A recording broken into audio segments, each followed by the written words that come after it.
আসসালামু আলাইকুম ওয়া রাহমাতুল্লাহ। ওয়ালাইকুম আসসালাম আপু। আসসালামু আলাইকুম। আপু কেমন আছেন আপনারা?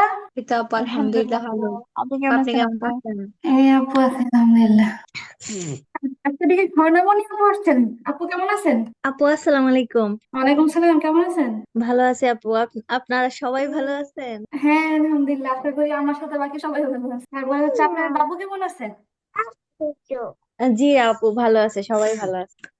যাক, আলহামদুলিল্লাহ। আপনি কোথায় আছেন, বাবার বাড়ি না শ্বশুর বাড়ি? আমি হচ্ছে বাবার বাড়িও থাকি না, শ্বশুর বাড়িও থাকি না। আমি হচ্ছে আমার হাজবেন্ডের চাকরি সূত্রে আমি হচ্ছে কুমিল্লা থাকি। আচ্ছা, আর পড়াশোনার টাইম আসলে আবার বাবার বাড়ি চলে যান তাই না? হ্যাঁ হ্যাঁ, আমার যখন পরীক্ষা আসে বা যে কোনো কিছু হয় তখন আমি আমার বাবার বাড়ি চলে যাই, ওখানে যায় পরীক্ষা দিই আর কি। এই আর কি। আপনাদের সাথে তো আপু কন্টিনিউ ক্লাস গুলো করতে পারলাম না, এই দুঃখ আমার সবসময় থাকবে।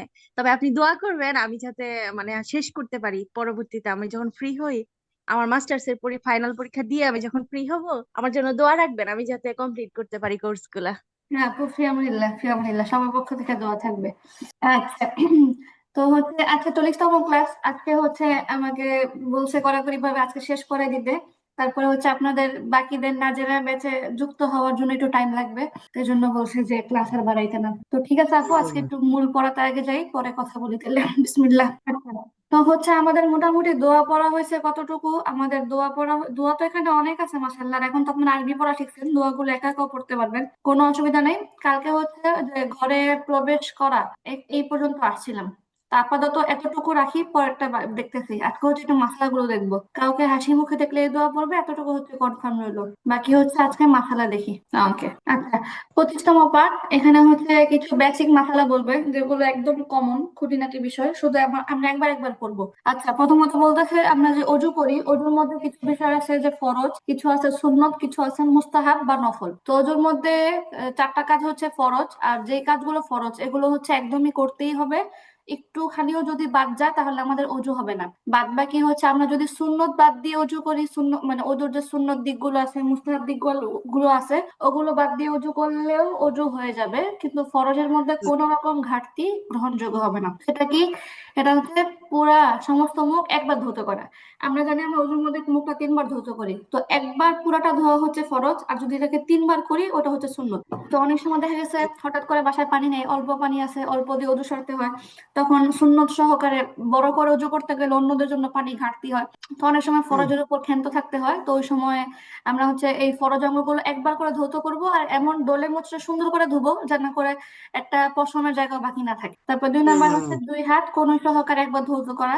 তারপর 3 নাম্বার হচ্ছে মাথার 4/1 ভাগ মাসা করা, 1/4 মাসা করা, 4/1 ভাগ মাসাজ করা।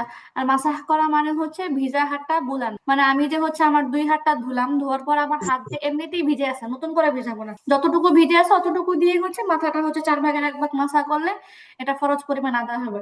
আর যদি আমি পুরাটা মাথা হচ্ছে ঘাড় পর্যন্ত নিয়ে মাসা করি, এটা হচ্ছে আমার সুন্নত হবে। তারপরে 4 নাম্বার বলতেছে উভয় পা টাকনু সহকারে একবার ধৌত করা।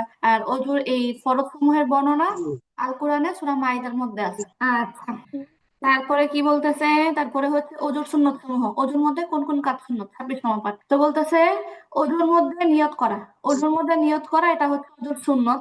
মানে আমি যখন অজু করতেছি বেখেয়ালিতে অজু না করা, যে আমি নামাজের জন্য অজু করতেছি এরকম একটা নিয়ত করে করা, এটা হচ্ছে অজুর সুন্নত। অজুকারী মনে মনে এই নিয়ত করবে যে পবিত্রতা অর্জন করা ও নামাজ জায়েজ হওয়ার জন্য আমি অজু করছি। আচ্ছা, তারপরে 2 নাম্বার হচ্ছে বিসমিল্লাহির রহমানির রহিম পরে অজু আরম্ভ করা। 3 নাম্বার উভয় হাত পৃথক ভাবে কবজি সহ ধোয়া। মানে যেহেতু এগুলো অজুর ফরজের মধ্যে নাই, অথচ আমরা নিয়মিত অজুর মধ্যে এগুলো করতেছি, তাহলে এগুলো আমরা সুন্নত হিসাবে করি। মিসওয়াক করা, কুলি করা, তারপরে হচ্ছে 3বার নাকে পানি দেওয়া এবং নাক পরিষ্কার করা। এখন এই যে মিসওয়াক করা 4 নম্বর, যেটা মিসওয়াকের কিন্তু ইসলামের মধ্যে অনেক ফজিলত, মিসওয়াকের অনেক ফজিলত।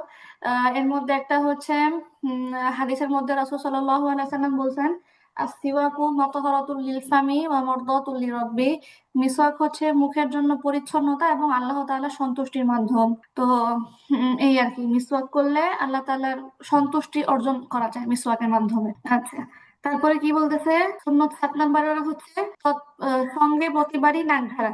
মানে হচ্ছে মানে যাতে করে পরিপূর্ণ একটা, যে আমরা যে অজু করব, অজু করলে অজুও যেন করা হয়, আবার ভিতর থেকে যেন একদম পুরোপুরি পরিষ্কার হওয়া যায়, এটা হচ্ছে উদ্দেশ্য মূলত। তারপর 8 নাম্বার হচ্ছে প্রত্যেকটা অঙ্গকে পূর্ণভাবে 3বার করে ধোয়া। মানে আমরা জানি মুখ, হাত, পা এগুলো একবার ধোয়া হচ্ছে ফরজ, কিন্তু প্রত্যেকটা অঙ্গ যদি আমি 3 বার করে ধুই এটা হচ্ছে সুন্নত। তারপরে উম আচ্ছা, তারপরে কি বলতেছে, 2 হাতে মুখ ধোয়া এবং মুখমণ্ডল ধোয়ার সময় দাড়ি খিলাল করা, এটা পুরুষদের জন্য।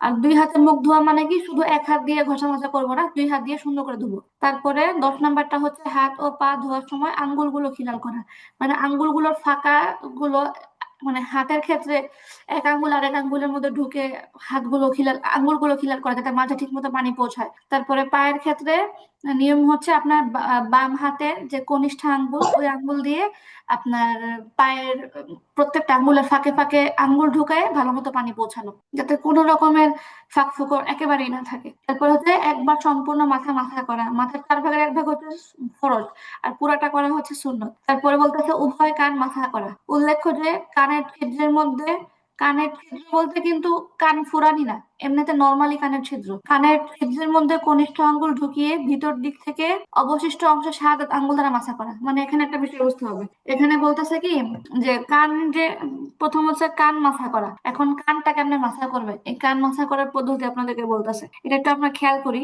কি বলছে প্রথম, কান মাথা করার ক্ষেত্রে কনিষ্ঠ আঙ্গুল, আমাদের 2 হাতের যে কনিষ্ঠ আঙ্গুল আছে, কনিষ্ঠ আঙ্গুলটা হচ্ছে আমরা এই 2 কানের যে ছিদ্র এখান দিকে ঢুকাবো আর কি, একটু পরিষ্কার করব বা আঙ্গুল দিয়ে মাথা করব।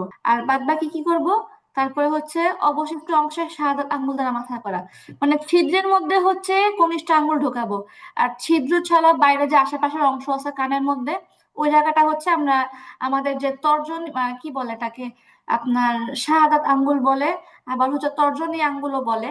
এই আঙ্গুলটা দিয়ে হচ্ছে আমরা যে কানের আশেপাশে যে জায়গাগুলো আছে চিপা চাপা, এটা হচ্ছে সুন্দর করে আমরা মাথা করবো। এই তারপরে কি বলছে 13 নাম্বার, অজুর অঙ্গসমূহ হাত দ্বারা ঘষে মেজে ধোয়া, মানে নর্মালি যেমন কথার কথা মনে করেন, আমি যদি শুধু আমার হাতের উপর পানি প্রবাহিত করি, ধরেন মগ দিয়ে পানি ঢালতে আসি, তারপর হচ্ছে চেহারার মধ্যে পানি ঢালি বা কলের সামনে চেহারা পেতে দেই, কথার কথা আমার কিন্তু ধোয়া হইলেই কিন্তু আমার উজু হয়ে যাবে, কিন্তু এটার মধ্যে আবার বিশেষ করে হাত দিয়ে ঘষে মেজে ধোয়া, হাত দিয়ে ডলা, এটা হচ্ছে সুন্নত।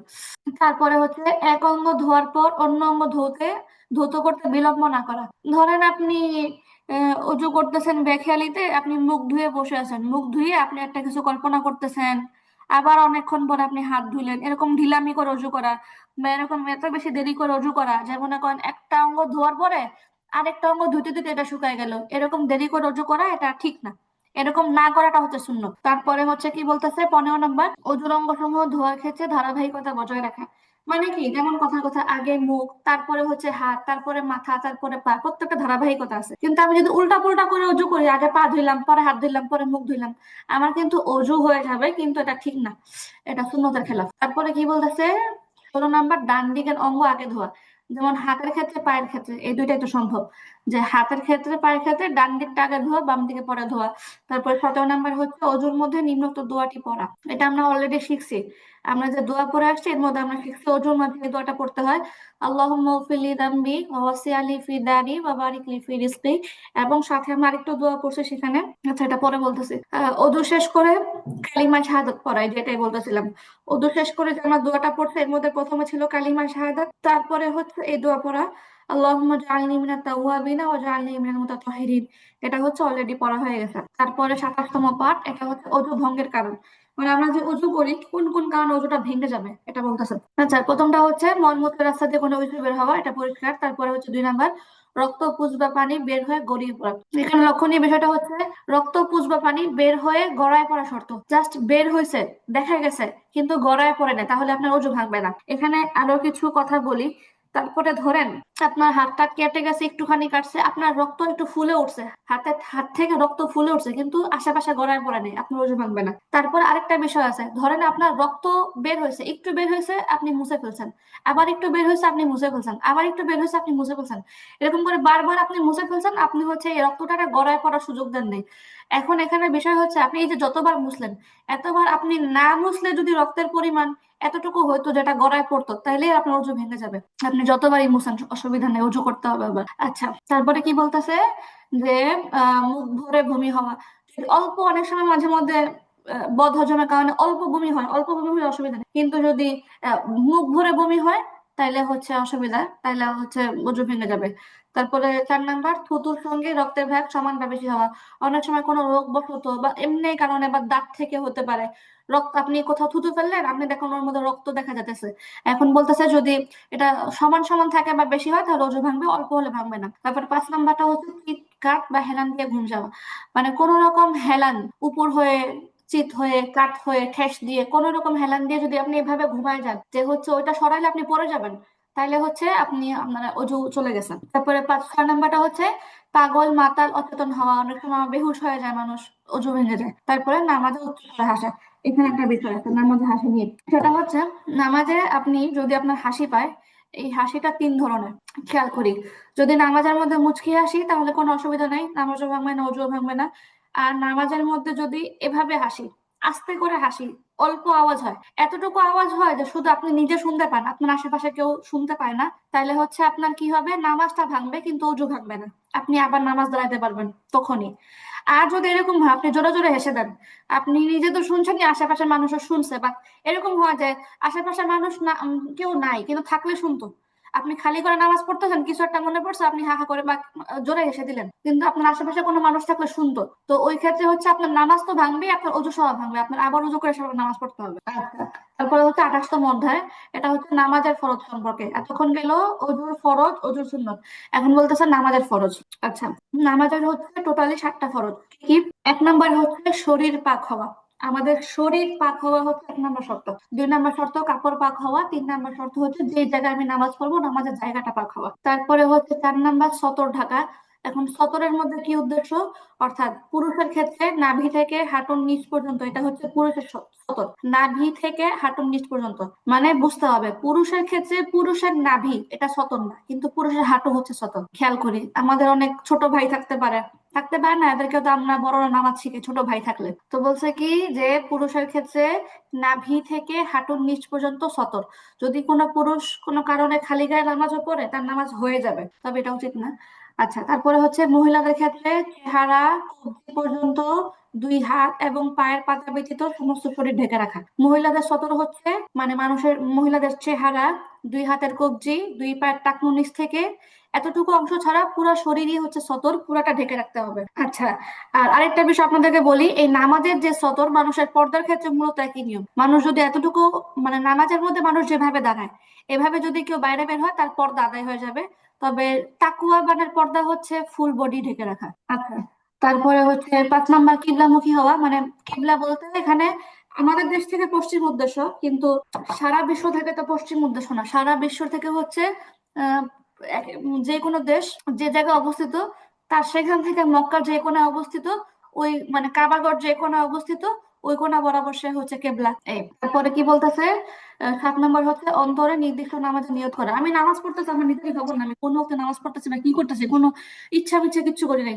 নামাজ দাঁড়ায় পরে মনে হলো আল্লাহ আমি কি সুন্নতের নিয়ত করলাম না ফরজের নিয়ত করলাম, এমন পেছপেছ লাগাইলে হবে না।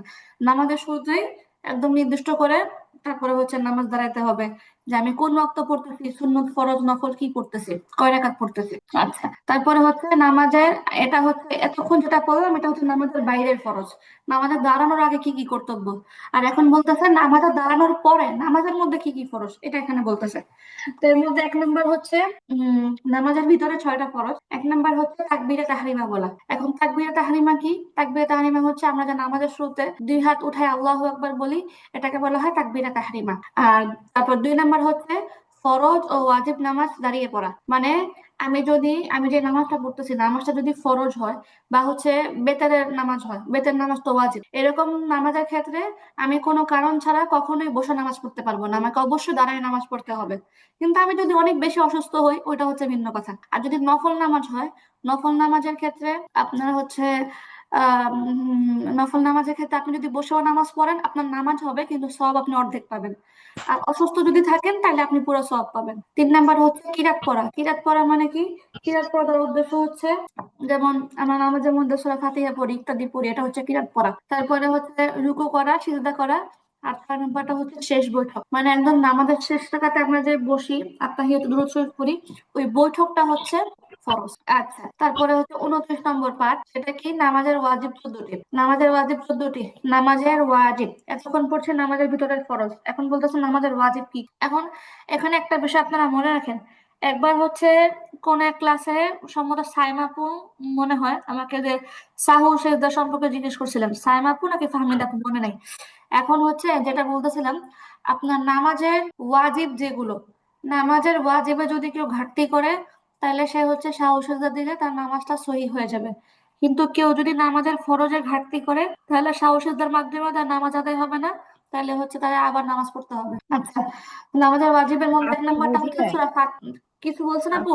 আপু হ্যাঁ আপু বুঝি নাই, বুঝতে পারি নাই।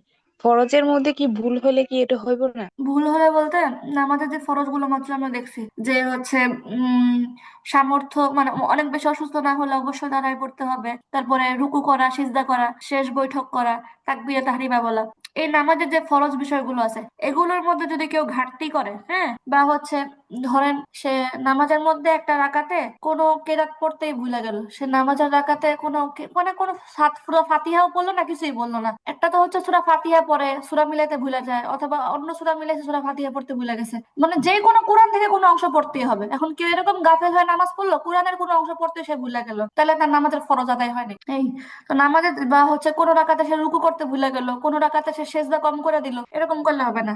নামাজের যে ফরজ গুলো আছে, রুকু, সেজদা, শেষ বৈঠক, হ্যাঁ, কোরআনের অংশ তিলাওয়াত করা, তারপরে হচ্ছে তাকবীরে তাহরিমা বললা, এগুলোর মধ্যে যে যদি কেউ গড়বড় করে তাহলে তার নামাজ হবে না, সাহস সেজদা দিলে কাজ হবে না। কিন্তু যে বিষয়গুলো হচ্ছে নামাজের ওয়াজিব, এই যে এখন যে আমরা 14টা বিষয় পড়বো এগুলো হচ্ছে নামাজের ওয়াজিব, এগুলোর মধ্যে যদি কেউ ভুলবশত, ঠিক আছে, শর্ত হচ্ছে ভুলবশত যদি কেউ কম বেশি করে তাহলে সাহস সেজদা দিলে নামাজ হয়ে যাবে, কিন্তু ইচ্ছা করে করলে কোনো শুরুতে নামাজ হবে না। আচ্ছা আপু, আচ্ছা। এক নম্বর কি বলতেছে, সূরা ফাতিহা পূর্ণ পড়া। এখন ধরেন কেউ ভুলবশত সূরা ফাতিহা অর্ধেক পড়েই আহ, ই করছে, রুকুতে চলে গেছে, ভুলবশত এরকমটা হয়েছে, মুখ ফসকায় রুকুতে চলে গেছে, তাহলে সে তো রুকু রেখে আবার দাঁড়াইতে পারবে না, যেমন হয়েছে ওমন থাকবে, সাহসজ্জা দিয়ে ফেলবে।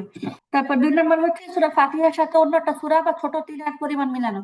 এখন কেউ সূরা ফাতিহা পড়লো, যেমন সূরা ফাতিহা পড়ার পর তো একটা সূরা মিলাইতে হবে, এখন ওই সময় সে হচ্ছে এটা ভুলে গেল, শুধু সূরা ফাতিহা পড়ছে একটা সূরা মিলাইতে ভুলে গেছে, সে রুকুতে চলে গেছে, তাইলে হচ্ছে তাকে সাহসিকতা দিতে হবে। তারপর 3 নাম্বার হচ্ছে যে 3 নাম্বার হচ্ছে ফরজের প্রথম 2 রাকাতকে কিরাতের জন্য নির্দিষ্ট করা, ফরজের প্রথম 2 রাকাতকে কিরাতের জন্য নির্দিষ্ট করা। আমরা জানি যে ফরজ নামাজের সংখ্যা যদি 2 রাকাতের বেশি হয়, যেমন মাগরিবের 3 রাকাত, হ্যাঁ, জোহরের 4 রাকাত ফরজ, তো সেই ক্ষেত্রে শুধু প্রথম 2 রাকাতে সূরা ফাতিহার সাথে সূরা মিলাইতে হয়, পরের 2 রাকাতে সূরা ফাতিহার সাথে সূরা মিলাইতে হয় না, এটা হচ্ছে নিয়ম। এখন কেউ যদি গরমিল করে, এখানে আইসা কেউ যদি গরমিল করে, ধরেন কেউ ভুলে প্রথম 2 রাকাতে সূরা না মিলায় পরের 2 রাকাতে মিলাইলো, এমন উল্টা পুল্টা যদি কেউ করে তাহলে হচ্ছে তারা কি করতে হবে, সাহসিকতা দিতে হবে। তারপরে হচ্ছে 4 নাম্বার, সূরা ফাতিহাকে অন্য আপু সূরার আগে, হ্যাঁ আপু।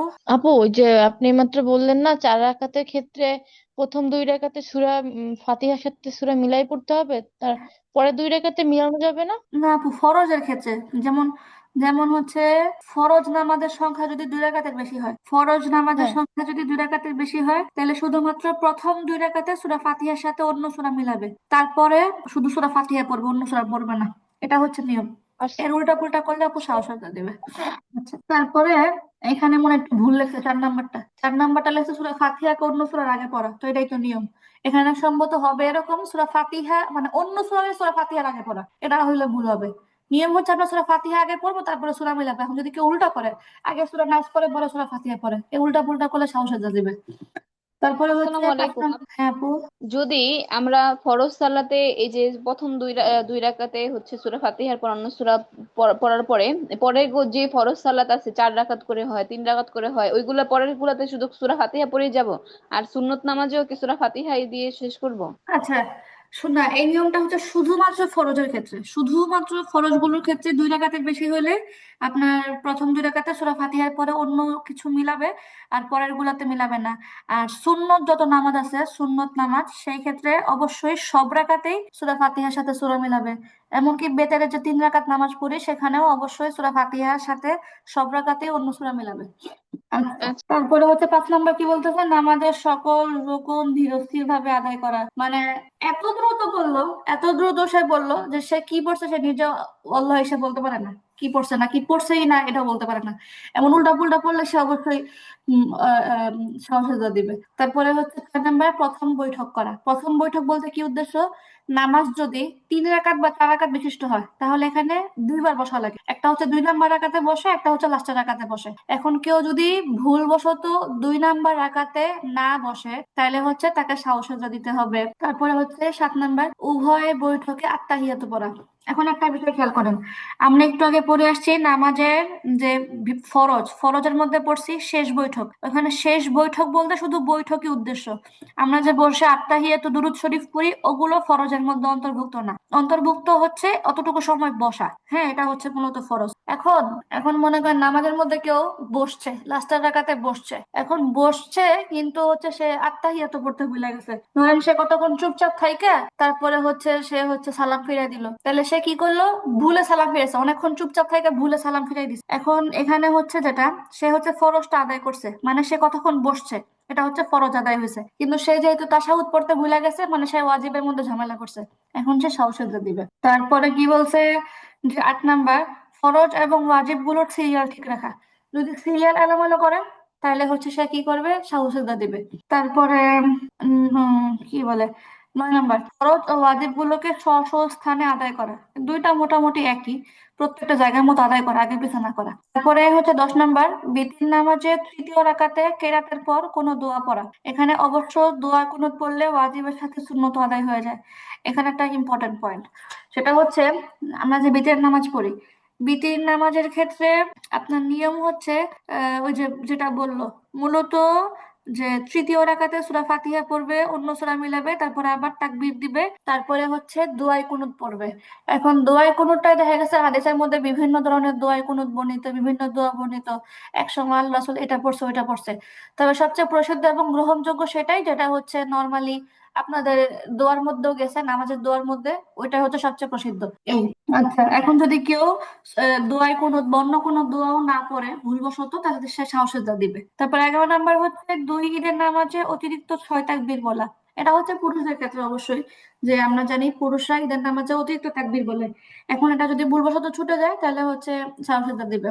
এটা অবশ্য কমই ছুটে, ইমাম সাহেব এত মানুষ নিয়ে ঈদের নামাজ পড়ে, এমন ভুল বলছে কমই করে, তবে 19-20 করলে অবশ্যই সবাইকে সহ সাহসিয়তা দেওয়া লাগবে। তারপরে হচ্ছে 12 নাম্বার 2 ঈদের নামাজে দ্বিতীয় রাকাতে অতিরিক্ত 3 তাকবীর বলার পরে রুকুর জন্য ভিন্নভাবে তাকবীর বলা। মানে হচ্ছে কি বলতে চাই, 2 ঈদের নামাজের দ্বিতীয় রাকাতে রুকুর জন্য, আচ্ছা এখানে একটা জিনিস বুঝায় না বললে হচ্ছে না, কারণ ঈদের নামাজ হচ্ছে 2 রাকাত, ঈদের নামাজ 2 রাকাতের মধ্যে প্রথম রাকাতে হচ্ছে আপনার 3 তাকবীর দেয়, লাস্টের রাকাতে 3 তাকবীর দেয়। এখন কিন্তু জায়গাটা ভিন্ন ভিন্ন, প্রথম রাকাতে তাকবীর দেয় হচ্ছে আপনার কিরাতের আগে 3 তাকবীর দেয়, তারপরে হচ্ছে কিরাত পরে তারপরে রুকুতে যায়। আর দ্বিতীয় রাকাতে যেটা করে, আগে হচ্ছে কিরাত পরে তারপরে 3 তাকবীর দেয় তারপরে রুকুতে যায়। এখন আমরা জানি নর্মালি নামাজে আমরা যখন রুকুতে যাই তখন হচ্ছে আমরা এক্সট্রা একটা তাকবীর বলি, আল্লাহু আকবার বলে রুকুতে যাই।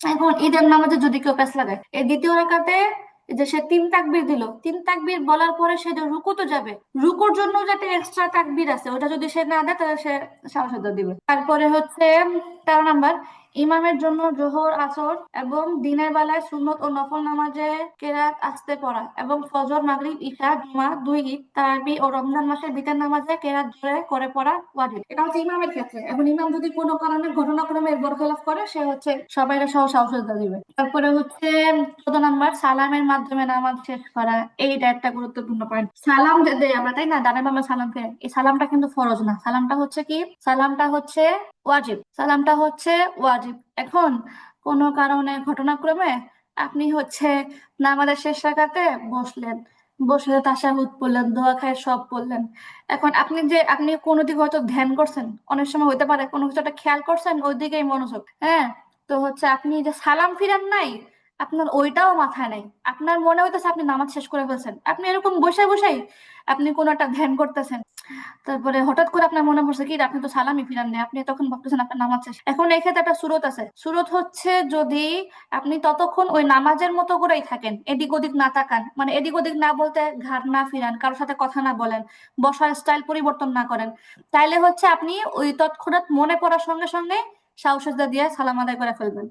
আর যদি এরকম হয় যে হচ্ছে আপনি শাহসুজা দেওয়ার আগে আপনি এমন কোনো কাজ করছেন যেটা নামাজের খেলাফ। ধরেন আপনি যে বসার স্টাইল পরিবর্তন করছেন, কারোর সাথে কথা বলছেন বা ঘাড় ফিরাইছেন, তারপর আপনার মনে পড়লো যে আল্লাহ আমার তো ওয়াজিব ছুটে গেছে, তাইলে হবে না, তাইলে হচ্ছে আপনার অবশ্যই কি করতে হবে, ওই নামাজটা আবার পড়তে হবে। আচ্ছা, এখন ধরেন কোন একটা মানুষের উপরে শাহসুজা আবশ্যক হয়েছে, তার মনে আছে তাকে শাহসুজা দিতে হবে, কিন্তু নামাজ শেষ করতে করতে সে ঘটনাক্রমে ভুলে গেছে, তারপরে হচ্ছে সে দুই দিকে সালাম ফিরাই ফেলছে। মানে নর্মালি সে যেভাবে নামাজ শেষ করে ওভাবেই নামাজ শেষ করে ফেলছে।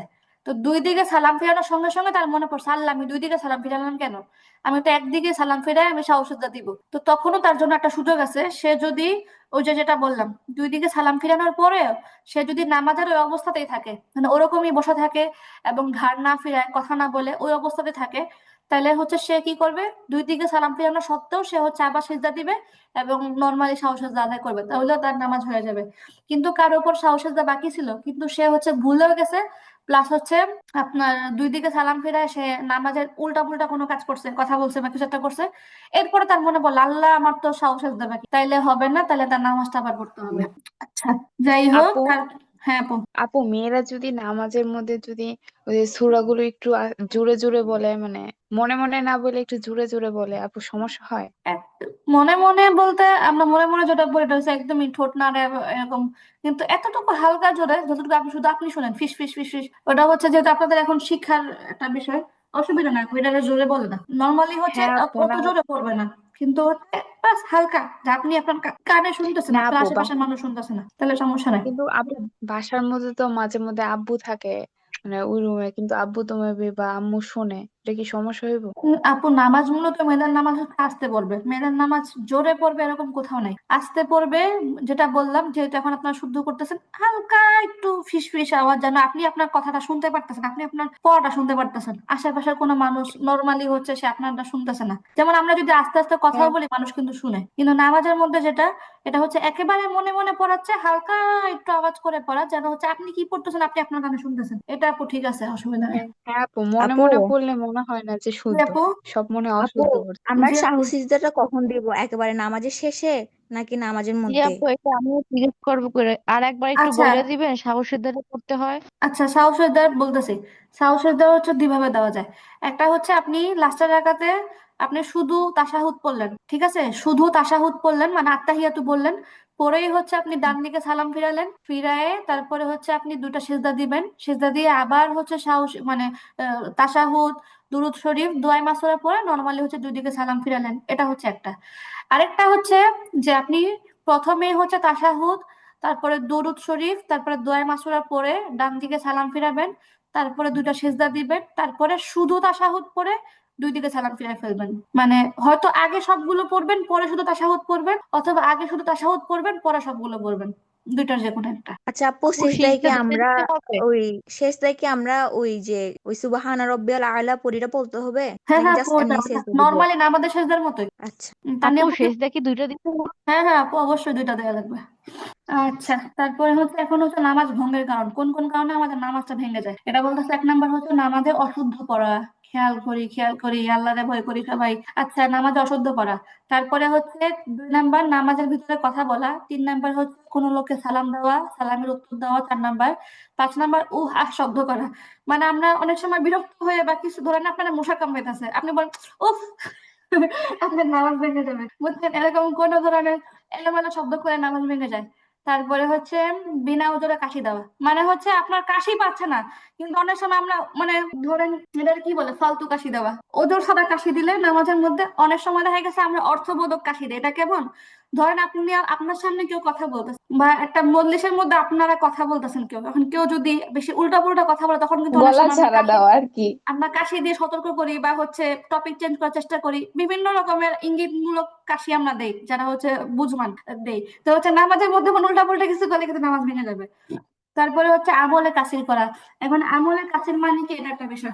আমলে কাসির মানে হচ্ছে নামাজের মধ্যে এমন কিছু করা যে বাইরে কেউ আপনারা দেখলে আপনারা ভাববে যে আপনি নামাজের মধ্যে নাই, এটা একটা বিষয়। নামাজের মধ্যে এমন কিছু করা, এমন কিছু করতে থাকা যেটা আপনার পাশের কেউ আপনার দেখলে ভাববে হয়তো আপনি নামাজের মধ্যে না। যেমন কথার কথা, আপনি নামাজের মধ্যে 2 হাত দিয়ে খুটুর খুটুর করতেছেন, নর্মালি আপনারা কেউ দেখলে বুঝবেন আপনি নামাজে আছেন, তাহলে আপনার এটা হচ্ছে আমলে কাসির। এমন কিছু করা যেটা নামাজের মানুষ দেখলে মনে করে আপনি নামাজের মধ্যে নাই, এটা হচ্ছে আমলে কাসির।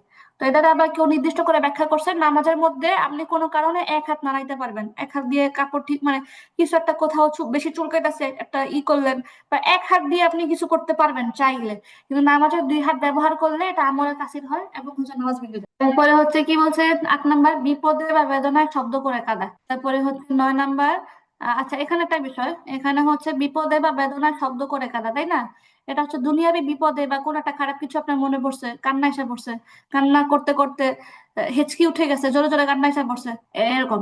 কিন্তু এটা একটা বিষয় আছে, কেউ হয়তো আল্লাহর এমন কোনো বান্দি তাহাজ্জুদে দাঁড়াইছে, বা হচ্ছে আল্লাহর কোনো বান্দি কোনো কারণে যদি আল্লাহর ভয়ে তার চোখে পানি আসে, বা সে কোরআনের অর্থ বুঝে, সে কোনো একটা সূরা পড়তেছে, সূরার অর্থটা সে বুঝতেছে, কোনো কারণে তার অর্থের প্রভাব পড়ছে তার অন্তরে, জান্নাত জাহান্নাম বা কোনো ঘটনা কোরআন পড়তে গিয়ে তার অন্তরে প্রভাব পড়ছে, তখন যদি সে কাঁদে হেঁচকি উঠে, তখন এই ক্ষেত্রে তার নামাজ ভাঙবে না।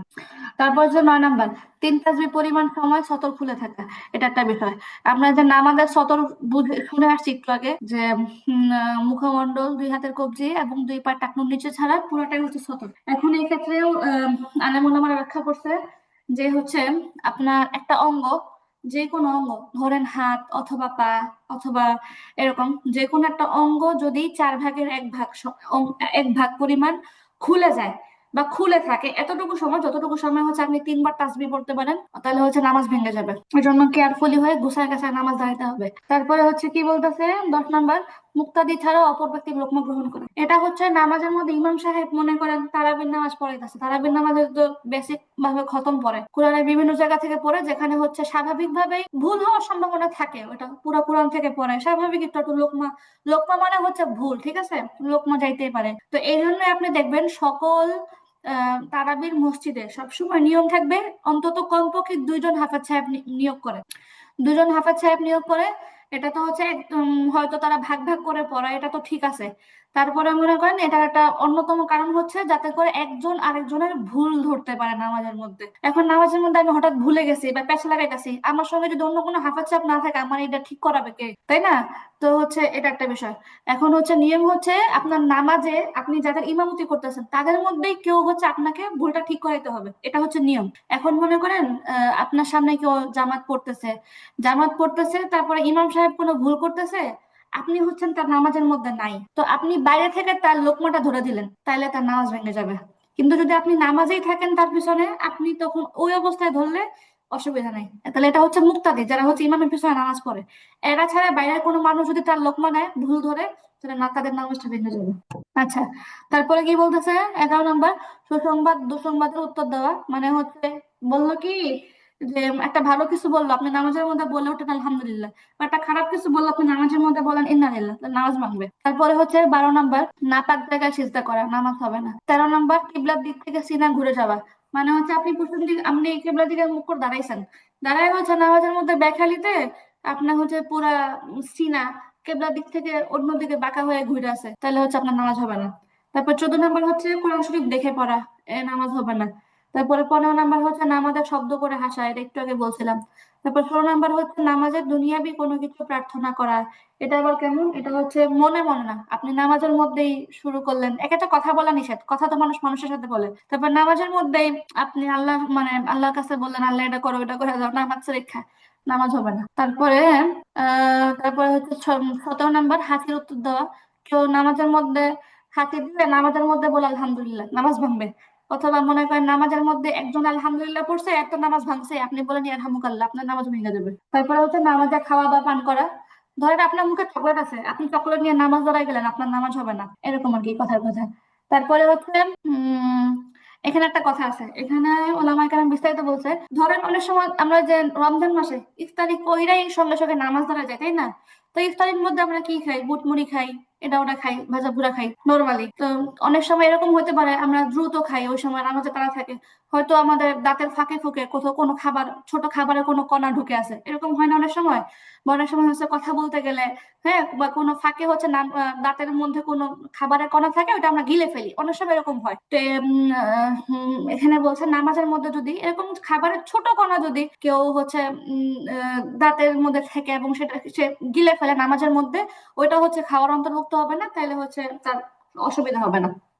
তারপর 19 নম্বর হচ্ছে ইমাম হতে মুক্তাদির আগে খাড়া হওয়া। এটা হচ্ছে নামাজের মধ্যে আপনারা জানেন, যদি নামাজের মধ্যে আম, ইমাম এবং মুক্তাদি শুধু দুইজন থাকে, নর্মালি হচ্ছে আমাদের মসজিদগুলোতে দেখা যায় ফজরের নামাজে তেমন মানুষ থাকেই না। আর এটা হচ্ছে অনেক বেশি অসম্ভব না যে ফজরের নামাজে কোনো বাইরের মানুষ আসে নাই, শুধু ইমাম আর মুয়াজ্জিন সাহেব নামাজ দাঁড়াইছে, এটা কোনো অসম্ভব না, দৃশ্য না আমাদের দেশে। তো হচ্ছে ওই ক্ষেত্রে নিয়ম হচ্ছে ইমাম সাহেব তো সামনে দাঁড়াবে, আর মুক্তাদি যদি শুধু একজন হয় সে হচ্ছে ইমামের ডানে দাঁড়াবে, কিন্তু ইমাম থেকে একটু পিছায় দাঁড়াবে, এটা হচ্ছে কর্তব্য।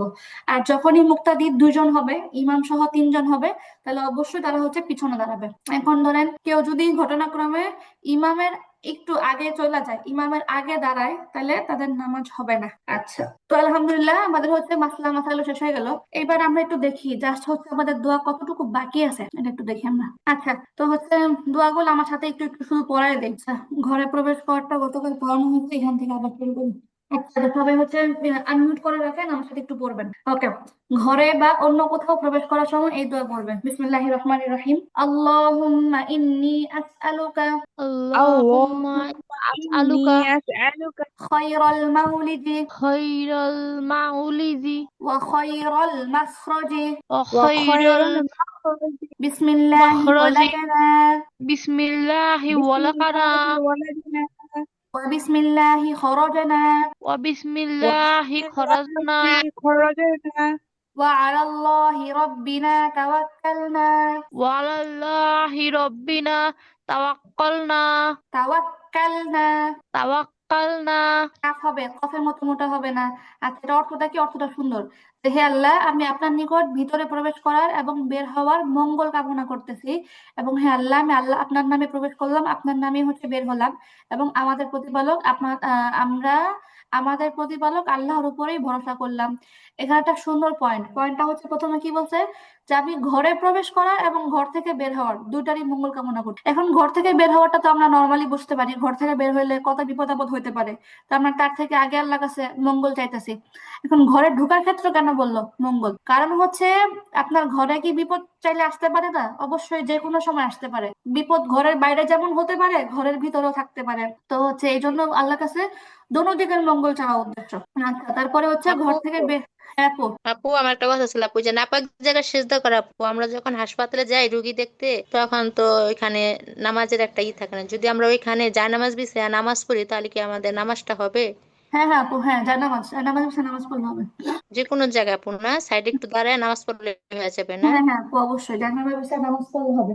আপু মিশরে এরকম বরাবর দেখা যায়, মিশরে দেখা যায় যে ওরা তো অনেক বেশি কি পালে, আপনার পশু পালে, ভেড়া ভেড়া পালে, দুম্বা পালে। তো দেখা গেছে সারা এলাকা জুড়ে ময়লা ফেলা রাখছে, ওরা একটুখানি একটা কোনো রকম সাইডে কইরা একটা জানার ব্যবস্থা নামাজ পড়ে ফেলতেছে এরকম রাস্তাঘাটে। তো ওরা আপু সবাই, আর ওরা তো আমাদের মতো গাফেল না, যখন নামাজের ওয়াক্ত হয় আশেপাশে মসজিদ থাকুক বা না থাকুক, ওরা একটা কিছু বিষয় নামাজ পড়ে ফেলে রাস্তার মধ্যে। আপু ঘর থেকে বের জি হওয়ার আপু। সময় কি বাম পা দিয়ে বের হতে হয়? হ্যাঁ, ঘর থেকে বের হওয়ার সময় বাম পা দিয়ে বের হবে, ঘরে ঢোকার সময় ডান পা দিয়ে ঢুকবে। আচ্ছা। আচ্ছা, তারপরে কি বলতেছে, ঘর থেকে বের হওয়ার সময় এই দোয়া পড়বে।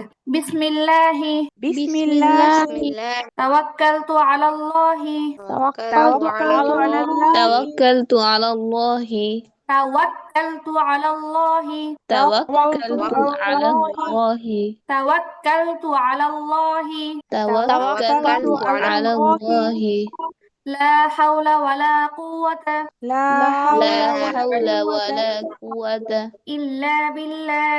إلا ইল্লা بالله বিল্লাহ। ওকে, আরেকবার বলি। বিসমিল্লাহি তাওয়াক্কালতু আলাল্লাহি বিসমিল্লাহি বিসমিল্লাহি بالله তাওয়াক্কালতু তাওয়াক্কালতু توكلت على আলাল্লাহি الله লা হাওলা ওয়ালা কুওয়াতা ইল্লা বিল্লাহ। লা لا হাওলা حول ওয়ালা ولا কুওয়াতা ইল্লা قوة বিল্লাহ। إلا بالله আচ্ছা, তো হচ্ছে ঘর থেকে বের হওয়ার দোয়া গেল। এইবার হচ্ছে দাওয়াত খাওয়ার দোয়া। দাওয়াত খাওয়ার পরে দুইবার দোয়া আছে।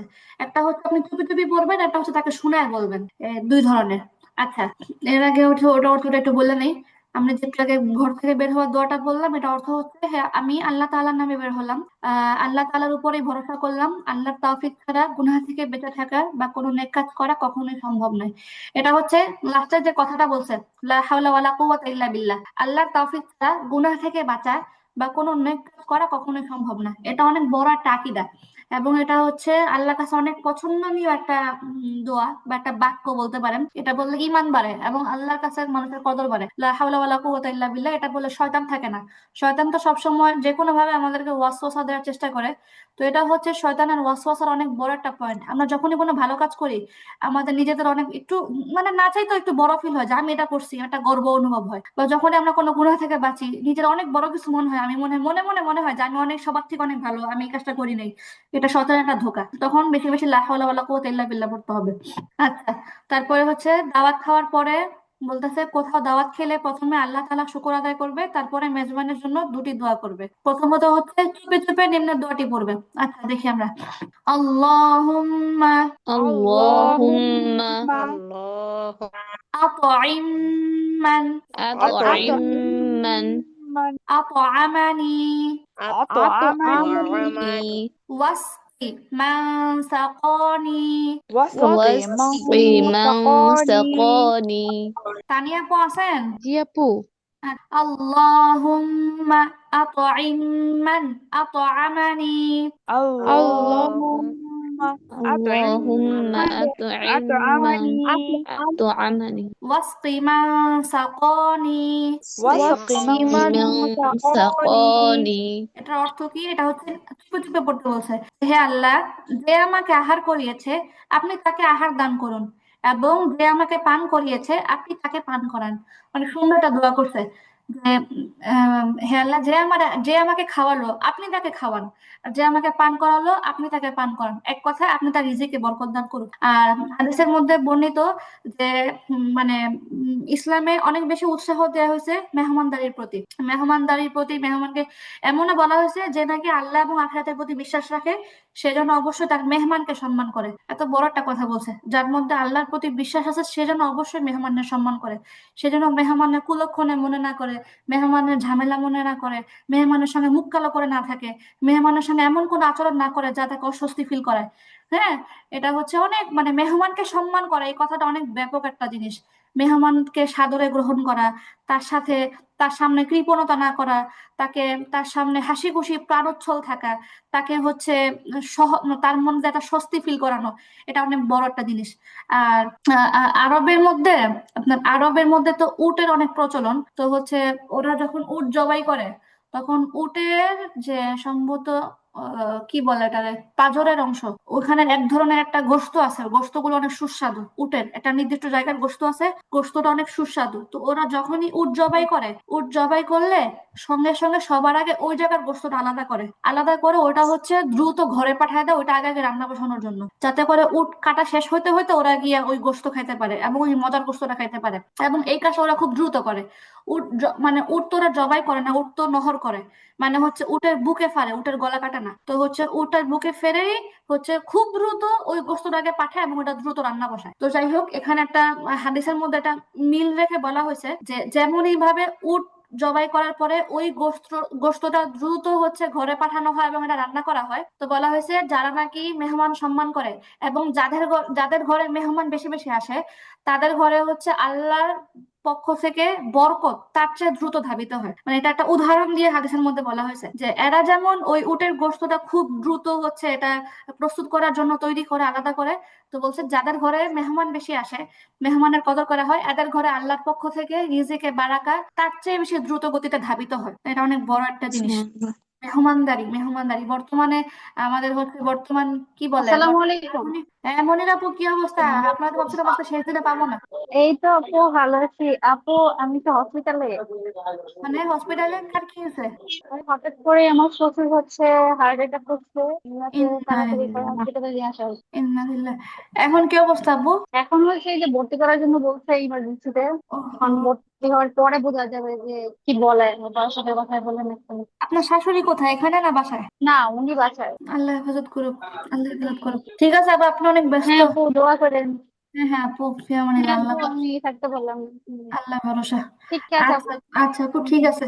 আল্লাহ হাফেজ, আসসালামু আলাইকুম। আচ্ছা, তো হচ্ছে যেটা বলতে চাইছিলাম, বর্তমানে আমাদের আধুনিক যুগে হ্যাঁ আমরা হচ্ছে এতই আত্মকেন্দ্রিক হয়ে গেছি, এত বেশি ব্যস্ত হয়ে গেছি নিজেদের মধ্যে। আমরা হচ্ছে মেহমানদারিতার যে এটা শুধু একটা প্রথা না, আমরা ভাবি এটা একটা প্রথা। মেহমানদারিতা এটা একটা প্রথা না, এটা ইসলামের একটা অংশ। এটাও একটা ইসলাম, ইসলাম পালন মেহমানদারিতা। এটা আমরা ওইভাবে আমরা এটা লক্ষ্য করি না। সামাজিকতা ইসলামের একটা অংশ, এবং সামাজিকতা একটা একটা অংশ হচ্ছে মেহমানদারিতা। তারপরে হচ্ছে ইসলামে হচ্ছে আত্মীয়তা। মেহমানদারিতা কাকে বলে? বিশেষ করে তো আমরা আত্মীয় স্বজনের মধ্যে হচ্ছে আমরা মেজবান হই, মেহমান হই। তো আর এই আত্মীয়তা সম্পর্ক রক্ষা পায় মেহমানদারিতার মাধ্যমে। আর আত্মীয়তা রক্ষার ব্যাপারে তো ইসলামে অনেক বেশি পরিমাণে গুরুত্ব দেওয়া হয়েছে, অনেক অনেক অনেক বেশি পরিমাণে গুরুত্ব দেওয়া হয়েছে। যেমন হচ্ছে আপনাদেরকে যদি বলি, একবার হচ্ছে উম আল্লাহ রাসূলের ওই সময় সোনালী যুগে 7 জন মানুষ ছিল। 7 জন মানুষ এমন ধরনের মানুষ ছিল যে এরা হচ্ছে আপনার এদের উপরে ইসলামী দণ্ডবিধি আবশ্যক হয়ে গেছে। এরা এমন কোন অপরাধ করছে যে এদের উপরে ইসলামের যে মৃত্যুদণ্ড এটা হচ্ছে আবশ্যক হয়ে গেছে। এদের রক্ত হালাল হয়েছে, সহজ কথা। এদের উপরে দণ্ড প্রয়োগ করা হবে, এদেরকে হত্যা করা হবে। তো এরকম 7 জন মানুষ। তো যখন এদের উপরে দণ্ডবিধি প্রয়োগ হবে, ওই সময়টা হচ্ছে হঠাৎ করে আল্লাহর পক্ষ থেকে ওহী নাজিল হয়েছে। জিবরাইল সালাম আসছে, এসে বলতেছে যে ইয়া রাসূলুল্লাহ, আপনি হচ্ছে এদের মধ্যে 6 জনের উপরে আপনার দণ্ডবিধি জারি রাখেন, এবং বাকি যে একজন আছে, নির্দিষ্ট একজনের কথা বলছে, তাকে হচ্ছে এখান থেকে রেহাই দেন। তো এটা কেন, এটা কেন? পরে বলছে যে এই লোক এমন একটা আমল করে যার কারণে আল্লাহর কাছে অনেক বেশি পছন্দ, তাকে আল্লাহ ক্ষমা করে দিছে। পরে বলছে আমলটা কি? পরে বলছে আমলটা হচ্ছে সে হচ্ছে আত্মীয়তা সম্পর্ক সবসময় রক্ষা করে চলে, এবং আত্মীয়তা সম্পর্কের প্রতি সে যত্নবান। এটা হচ্ছে কথা। এই কারণে আল্লাহ তাকে দণ্ডবিধির মতো একটা অপরাধ থেকে রক্ষা করে দিছে। তো হচ্ছে এটা তো এই জন্য আর কি কথা প্রসঙ্গে আসলো, মেহমানদারিটা থেকে কথাটা আসলো। তো হচ্ছে মেহমানদারিটা শুধুমাত্র একটা প্রথা না, শুধুমাত্র এটা একটা মানবিক সামাজিকতা না, এটা হচ্ছে ইসলামিক সামাজিকতা, মাথায় রাখতে হবে। আর যেহেতু এটা আত্মীয়তা রক্ষার একটা বড় মাধ্যম, এটার প্রতি গুরুত্ব দেওয়ার কোনো বিকল্প নেই। আচ্ছা, যাই হোক, তারপরে হচ্ছে আপু জি আপু।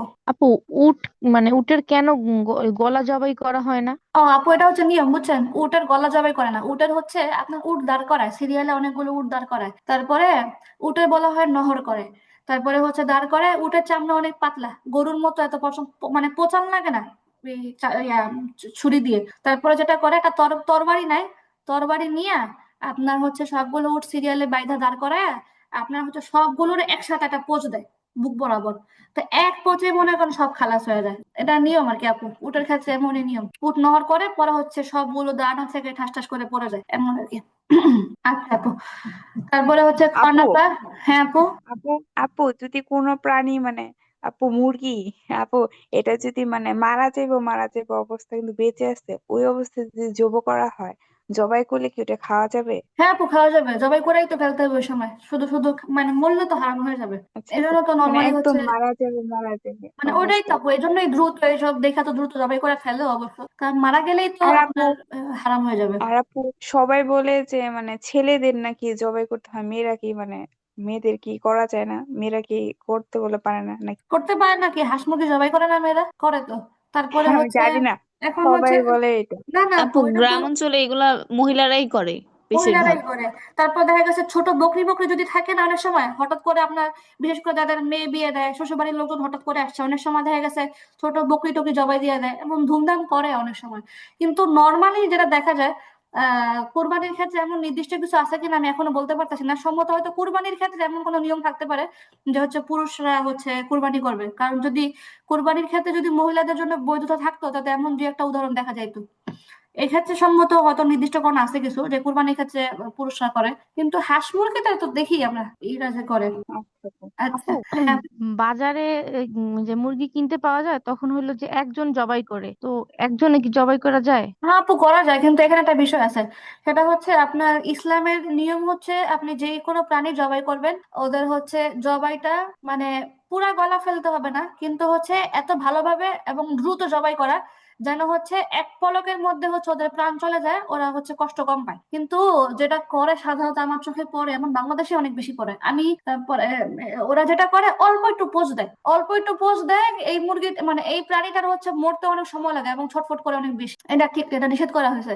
এই জন্য গরু যে কুরবানিতে অনেক বিরাট বিরাট মাসলা মশাইল আছে, শুধুমাত্র কেমনে জবাই করবে, জবাই করার পদ্ধতি না, কোন রগটা কেমনে কাটবে, কোনটা দ্রুত কাটবে, কেমনে কি, এসব নিয়ে এটা আপু ঠিক না। ওরা যেটা করে মানে একজন করা যায় অবশ্য, ওরা তো অনেক পোক্ত হয় না মুরগি জবাই করতে করতে, ওদের তো মানে অনেক থাকে, ওরা অনেক অভিজ্ঞতা থাকে। কিন্তু এটা আমি যখন বাংলাদেশে থাকতাম, তো আমার তো কোনো ভাই নেই, মাঝে মধ্যে আমি বাজার টাজার করতাম, তো বাসার কাছে মুরগির দোকান থেকে মুরগিও কিনছে, অনেকবার এরকম হয়েছে। তো আমি যখন আমাদের এলাকায় আমি যখন মুরগি কিনতে যাইতাম, তখন আমি একদম স্পষ্ট করে বলতামই, সবসময় স্পষ্ট করে বলতাম যে আঙ্কেল আপনি কিন্তু আল্লাহ আকবার বলতে বললেন, আর হচ্ছে মুরগির গলাটা ভালো মতো কাটতে বললেন, এটা আমি বলতাম।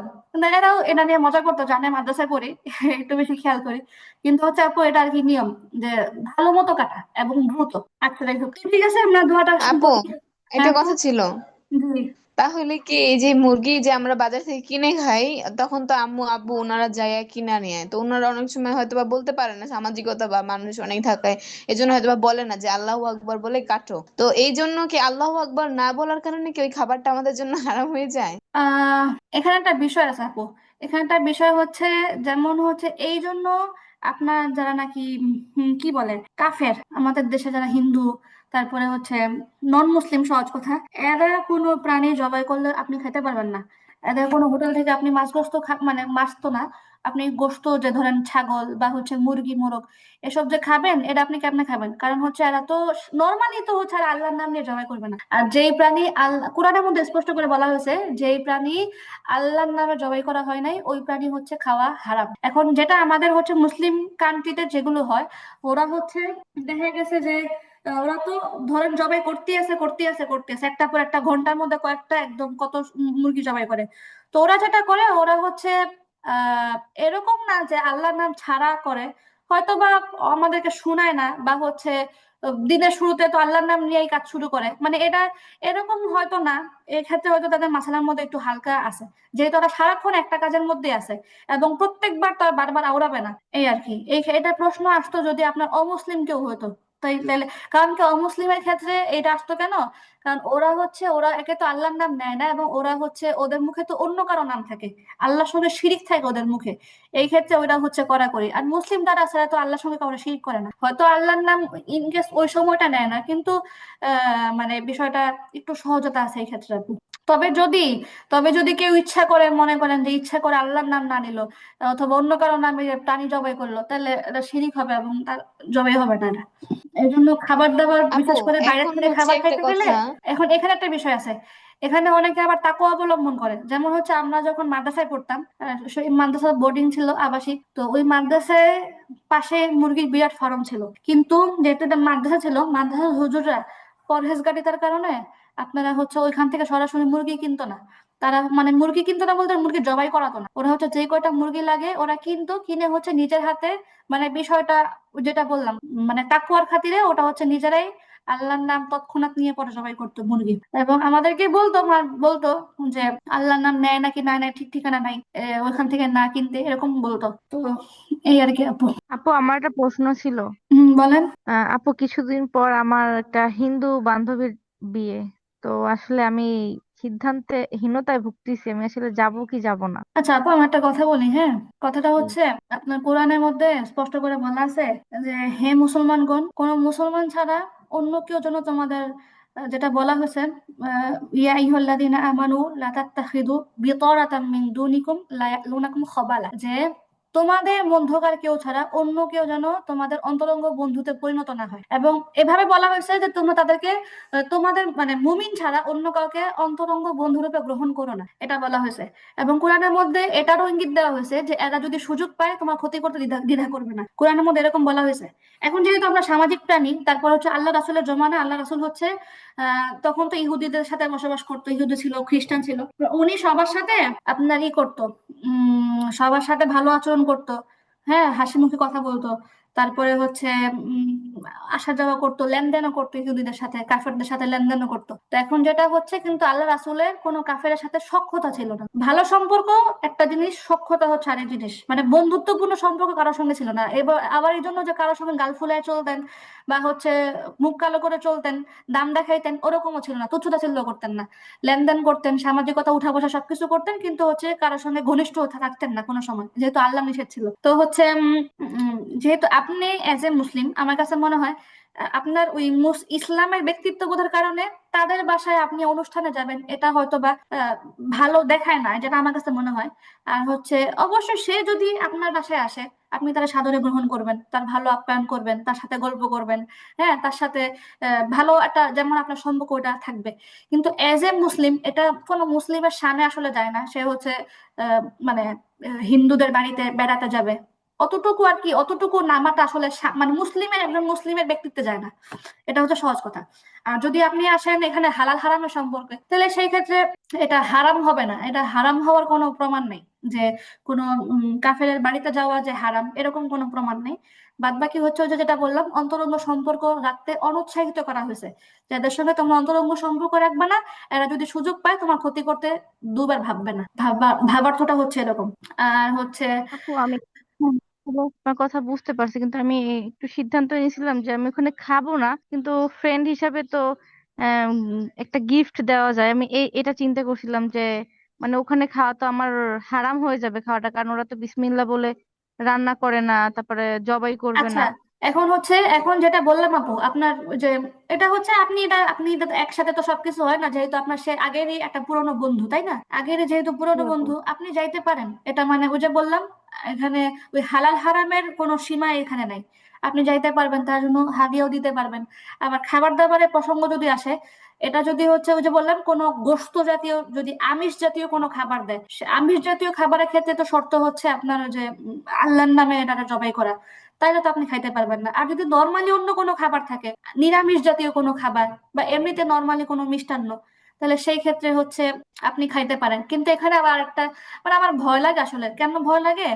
কারণ হচ্ছে আপনারা জানেন বর্তমানে হচ্ছে বাংলাদেশে হিন্দুয়ানি একটা ফ্যাটনা অনেক বেশি।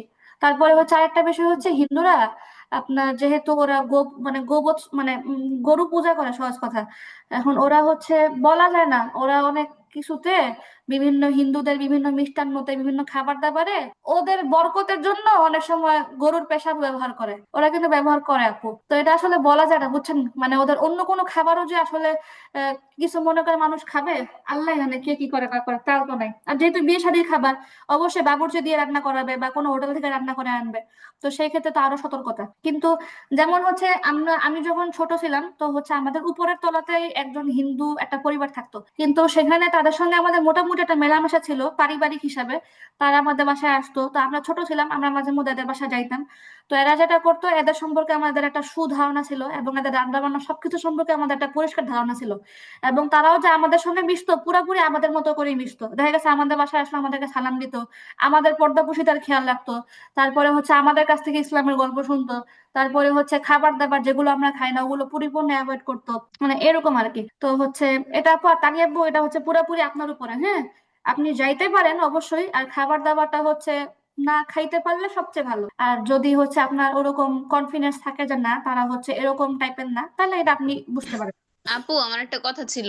হ্যাঁ আপু, এই যে বলেন। আপনার হিন্দু বাড়ির থেকে যদি আপনার প্রসাদ না কি ওটা জানি না ধরেন আমি, অথচ ওই হিন্দু বাড়ি থেকে আমাকে যদি কিছু বাতাসা এগুলা যদি দেওয়া হয় মুড়ি, তাহলে এগুলা কি আমার জন্য হালাল হবে? আপু, এটা হচ্ছে কোনো কাফের মুশরিকের সংস্কৃতি গ্রহণ করা কোনোভাবে জায়েজ নেই।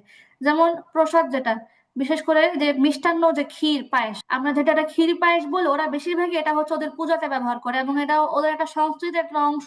তো এই এই বিষয়গুলো গ্রহণ করা জায়েজ নেই। কোনো আপনার কাফেরদের কোনো সংস্কৃতির অংশ এমন কিছু হচ্ছে গ্রহণ করা জায়েজ নেই। যেমন মনে করেন যে হচ্ছে হিন্দুদের একটা কি বলে ওদের হচ্ছে, ধরেন একটা পূজা, হ্যাঁ, তো ধরেন ওদের পূজা উপলক্ষে সবাই হচ্ছে ওদের পূজার একটা নিদর্শন লাল সাদা কি পরে, লাল সাদা শাড়ি পরে বা এরকম একটা কিছু। তো ওদের ধর্মকে ইঙ্গিত করে বা ওদের সংস্কৃতির অংশ এমন কিছু এজ এ মুসলিম এটা আপনি গ্রহণ করা কোনোভাবে আপনার জন্য যায় না, এটা আপনার সাথে কোনোভাবে যাবে না। এবং কেউ তাহলে কেউ আপু এটা পহেলা পুরাই। বৈশাখে যে আপনার এই যে বাঙালিয়ান যে যারা আমরা, তারা যে এই যে পান্তা ইলিশ খাই, যে এটা কি হারাম হয় না তাহলে? আপু, পান্তা ইলিশটা মূলত হচ্ছে এটা হিন্দু কেন্দ্রিক না, মূলত হচ্ছে এটা বলতে গেলে এটা আপনার আগে যেহেতু, এখন তো বর্তমানে হিন্দুদের সংখ্যা কম। এই যে বাংলাদেশ আগে এই বাংলাদেশটা তো কোথায় ছিল, পাকিস্তানের অংশ ছিল, তারও আগে এটা একটা ভারতের অংশ ছিল। তো এখানে হচ্ছে হিন্দু মুসলিম সবাই মিলে তো একটা একটা গোত্র ছিল যে বাংলা, তারপরে কলকাতার মানুষরা ছিল একসাথে। তো হচ্ছে এটা বাঙালি একটা সংস্কৃতি ছিল, যে যে পান্তা ইলিশ বলেন বা হচ্ছে যে বৈশাখী পালন করা। কিন্তু এটার মধ্যে যে বাড়াবাড়ি গুলো আছে বা যে বিষয়গুলো বিশেষ করে মানে হিন্দু ধর্মের ইঙ্গিত করে, ওই বিষয়গুলো আমরা অ্যাভয়েড করবো। কিন্তু পান্তা ইলিশ মূলত আপু এটা তাদের ধর্মীয় অংশ না, পান্তা ইলিশটা ধর্মীয় অংশ না। আর দ্বিতীয় আরেকটা কথা হচ্ছে, এটাই যে শুধু বাঙালি সংস্কৃতি হিসাবে এটা পালন করতেই হবে এমন কোনো কথাও না। যে ওসমান হাদি এই প্রসঙ্গে কথা বলছিল যে বাংলা সংস্কৃতি করে, যেটা গ্রহণ করা দরকার ওইটা গ্রহণ করে না, আর এই একটা পান্তা ইলিশ নিয়ে মানুষ পড়ে থাকে, এরকম আর কি আপু। মানে হচ্ছে সহজ কথা যেটা যদি বলতে গেলে আপনাকে বুঝতে হবে যে এই জিনিসটা এটা কি কোনো রাষ্ট্রকেন্দ্রিক একটা সংস্কৃতি নাকি এটা হচ্ছে কোনো ধর্মকেন্দ্রিক। যদি ধর্মকেন্দ্রিক হয় তাহলে আপনি তো কোনোভাবে এটা গ্রহণ করবেন না, আর যদি এটা অন্য কিছু হয় তাহলে সেই ক্ষেত্রে কথাবার্তা থাকে। এটা শুভ শুভ নববর্ষ যেহেতু বলা হয়, তো উৎসব যেহেতু ধরা হয়, তাহলে কি এটা হারাম আচ্ছা আপু, হিসেবে শুভ সাব্যস্ত হয় নববর্ষ, না? এটা কিন্তু এই যে শুভ নববর্ষ এটাও কিন্তু আপু এটা আপনি বলতে গেলে এটা কিন্তু বাংলার আপনার কি বলে বাংলা সালের সূচনা। এটা কিন্তু আপু কোনো হিন্দুয়ানি কোনো সাল কিন্তু এখানে উদ্দেশ্য না। বাংলা বলতে কিন্তু বাংলার মধ্যে মুসলিম আছে, হিন্দু আছে, সবকিছু আছে। এখন এটা তো বলে এখানে তো আলেম ওলামারা অনেকে বলে যেগুলো হচ্ছে বিদআত, এই সমস্ত যেগুলো আসলে মানে এরা তো বলে রাসূলের জামানায় যা ছিল না সবই বিদআত। কিন্তু এখানে অনেক কথা আপু রয়ে যায়, কারণ হালাল হারাম এত সহজে কোনো কিছু আপনি হালাল হারাম ডিরেক্টলি বলতে পারবেন না। যে কিছু বিষয় থাকে এগুলো সন্দেহযুক্ত বা এগুলো হচ্ছে মতবিরোধযোগ্য। তো এই বিষয়টা একটা মতবিরোধযোগ্য হিসাবে আপনি দেখতে পারেন, কেউ এটা অ্যাভয়েড করে, কেউ হচ্ছে কিছু করে না আবার হারামও বলে না। কিন্তু আপনি সরাসরি হারাম যদি কোনো কিছুকে বলতে যান, অবশ্যই এর মধ্যে আপনার স্পষ্ট কোনো দলিল প্রমাণ থাকা লাগবে। যেমন লাল টিপ পরিধান করা, লাল টিপ পরা এটা হচ্ছে পরিপূর্ণ হারাম। কিন্তু আপনি যদি অনেক সময় টিপের ক্ষেত্রে অনেক কথাবার্তা আছে, কেউ কেউ বলে যে লাল টিপ ছাড়া অন্য যে টিপ গুলো আছে নর্মালি যদি মেয়েরা হচ্ছে ঘরে শুধুমাত্র সজ্জার জন্য পরে, সাজসজ্জার জন্য, তাহলে ঠিক আছে, এটা কেউ কেউ বলে। আবার কেউ কেউ বলে যে না, অ্যাজ এ মুসলিম সে কপালে কোনো কিছুই করবে না। এটা হচ্ছে আপনার এই যে মতবিরোধটা কোন ক্ষেত্রে, মতবিরোধটা হচ্ছে লাল ছাড়া অন্য কোনো টিপের ক্ষেত্রে। কপালে যে মেয়েরা সাধারণত সাজার জন্য যে টিপটা পরে, এখন তো অনেকে পরে না, আগে পড়তো। তো কিন্তু লাল টিপের ক্ষেত্রে এটা হচ্ছে একদম কড়াকড়ি হারাম, কারণ লাল টিপ হচ্ছে হিন্দুদের একটা প্রতীক। সহজ কথা, আপু, পুরুষরাও আমি মাথায়। ওয়াজে শুনছিলাম একজন হুজুর বলছিল যে মুসলিম নারী যে উনার জন্য, স্বামীর জন্য টিপ মাথায় দেওয়াটা ঠিক না, স্বামীর এটাই তো জন্য আপু, হলেও। এটাই তো মতবিরোধ বলতেছি। মানে মতবিরোধ কোন জায়গায় থাকে, মানুষ যে একটা মাসালায় মতবিরোধ করে, এটা হচ্ছে মতবিরোধ এমন জায়গায় করতে পারে যেটা হচ্ছে হালাল হারামের কোনো স্পষ্ট এখানে কিছু নেই, সেখানে মানুষ মতবিরোধ করে। কিন্তু যে জায়গায় হালাল হারামের সীমানা স্পষ্ট, ওই জায়গায় মানুষের কখনো কোনো মতবিরোধ থাকে না। যেমন যেটাই বললাম আর কি, যে যেমন লাল টিপ পরা, লাল টিপটা একটু কঠিন একটা জিনিস, লাল টিপের উৎসেরও কাহিনী আছে। তারপরে হচ্ছে লাল টিপটা পরিপূর্ণ হচ্ছে হিন্দুদের ধর্মের প্রতীক, এটা আপনি কোনোভাবেই এটা কিছুই করতে পারবেন না। এটা যদি আপনি জানেন এটা সরাসরি আপনার জন্য হারাম হবে, এই এরকম আর কি আপু। তো যেটা হালাল হারাম ইসলামে ওটা পরিপূর্ণ স্পষ্ট, কিন্তু যেগুলো হচ্ছে একটু সন্দেহযুক্ত সেই ক্ষেত্রে মতবিরোধ থাকে, বা সন্দেহযুক্ত জিনিস সর্বোচ্চ হচ্ছে পরিহার করাই ভালো, এরকম আর কি আপু। আপু, আমার একটা কথা ছিল, এই জি। যে বেদাত, এই যে বেদাতে নিয়ে মানে এরকম কোন লেখকের মানে বই কি আছে যেটা থেকে আপনি সুস্পষ্ট ভাবে হালাল হারামের পার্থক্যটা আমরা বুঝতে পারবো, সবার জন্য, মাদ্রাসার হোক বা জেনারেল লাইনের হোক? যে বইটা পড়লে আর কি অনেক কিছু বোঝা যাবে বা বুঝতে পারবো মানে পার্থক্যটা কি, যে এখানে কেন, মানে একবার সুস্পষ্ট ভাবে ব্যাখ্যা সহ থাকবে, এরকম কোন বই কি জানা আছে? একটা বিষয় আমি বলি আপু, এমনিতে আমার এখন আমরা তো শিখছি ছোটবেলা থেকে পড়াশোনা করতে করতে হাদিস কোরআন ঘাটতে ঘাটতে ওইভাবে একটা নলেজ চলে আসছে, ওরকম আউট বইটা আমার তেমনটা ঘাটা হয়নি, তবে যেহেতু বলছেন ইনশাল্লাহ আমি এটা দেখবো, খুঁজবো যে এই ব্যাপারে কার লেখাটা সুন্দর বা কার এটা সবার জন্য উপকার হবে, অবশ্যই আমি এটা দেখবো। ইনশাল্লাহ। তবে হচ্ছে একটা বিষয় হচ্ছে আল্লাহ ডক্টর রাসূলের জাহাঙ্গীর জমানায়। খন্দকার উনি যে লিখছেন এই যে বিদাত সম্পর্কে, উনার উনার বইটা কি মানে ভালো হবে? নাম কি বলছেন? জাহাঙ্গীর খন্দকার, যে যে হুজুর, আপু আমি ডক্টর পড়ি নাই, জাহাঙ্গীর খন্দকার। আমি পড়ি নাই, তবে আচ্ছা আচ্ছা। যেহেতু লিখছেন খারাপ তো হওয়ার কোনো কথা না আপু, আমি অবশ্য আমার পড়া হয়নি। আচ্ছা, তো ঠিক আছে আপু, আমি অনেক গল্প করলাম, তবে আপু যেহেতু বলছেন আমি ইনশাল্লাহ আমি খুঁজবো, আর হচ্ছে জি আপু, যদি ইনশাল্লাহ। এরকম কিছু পাই আমি গ্রুপে দিয়ে দিব ইনশাল্লাহ। আচ্ছা ঠিক আছে আপু, তাহলে আমরা একটুখানি শেষ করে ফেলি। আচ্ছা, তো হচ্ছে নিম্নের দোয়াটা মেজবানকে শুনায় বলতে হবে, আমার সাথে একটু একবার একবার করে পড়ে ফেলেন। আচ্ছা, আকালা তাআমাকুমুল আবরারু। আকালা তুআমাকুমুল আবরারু। আকালা তাআমাকুমুল আবরারু। আকালা তুআমাকুমুল আবরারু। وصلت عليكم الملائكة. وصلت عليكم الملائكة. وصلت عليكم الملائكة. وصلت عليكم الملائكة. وأفطر عندكم الصائمون. وأفطر عندكم الصائمون. وأفطر عندكم الصائمون. وأفطر عندكم الصائمون. আচ্ছা, অর্থটা কি? যে আল্লাহ এমন করুন, নেককার লোকেরাই তোমাদের খাবার খায়, ফেরেশতাগণ যেন তোমাদের উপর রহমত বর্ষণের দোয়া করে, আর রোজাদারগণ যেন তোমাদের বাড়িতে ইফতার করে। মানে এখানে সুন্দর দোয়া করছে যে তোমাদের খাবার যেন নেককারদের কপালে জুটে।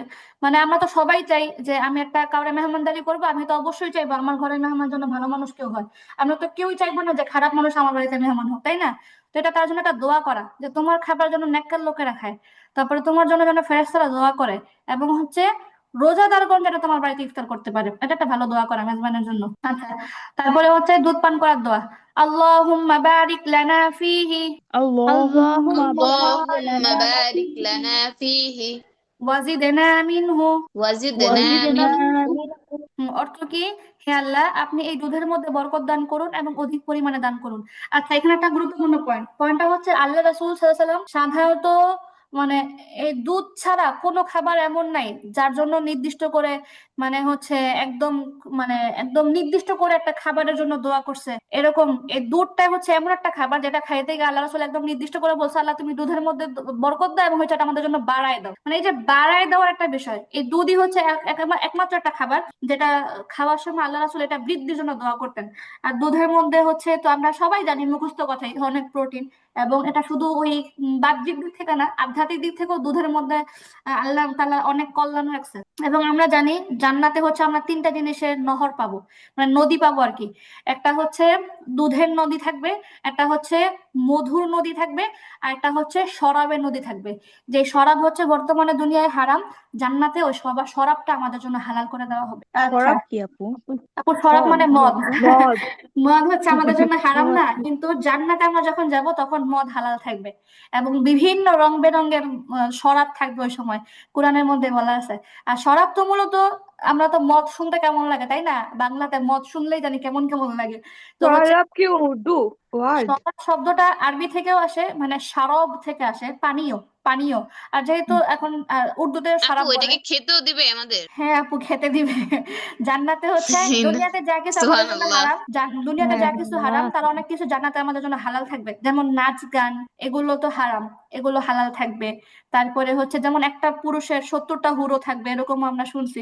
দুনিয়াতে তো একটা পুরুষ 4টার না বেশি আপু, হুর দিতে এমন পারে কোন না। আমল নেই যেখানে এই যে পুরুষরা 70টা হুর পাবে না, শুধু মানে এখানে হচ্ছে বলা হয়েছে, এখানে বলা হয়েছে যে যদি নাকি পুরুষের যে জীবন সঙ্গী দুনিয়াতে সে যদি ভালো আমল করতে পারে, তখন হচ্ছে আল্লাহ তারা তারই সর্বোচ্চ সুন্দর বানাই দিবে, মানে তারে হুরের রানী বানাই দিবে বলতে গেলে, এরকম আর কি। ওরা তো থাকবে কিন্তু তার। হুরদেরকে বাদ দিবে না, তাই তো?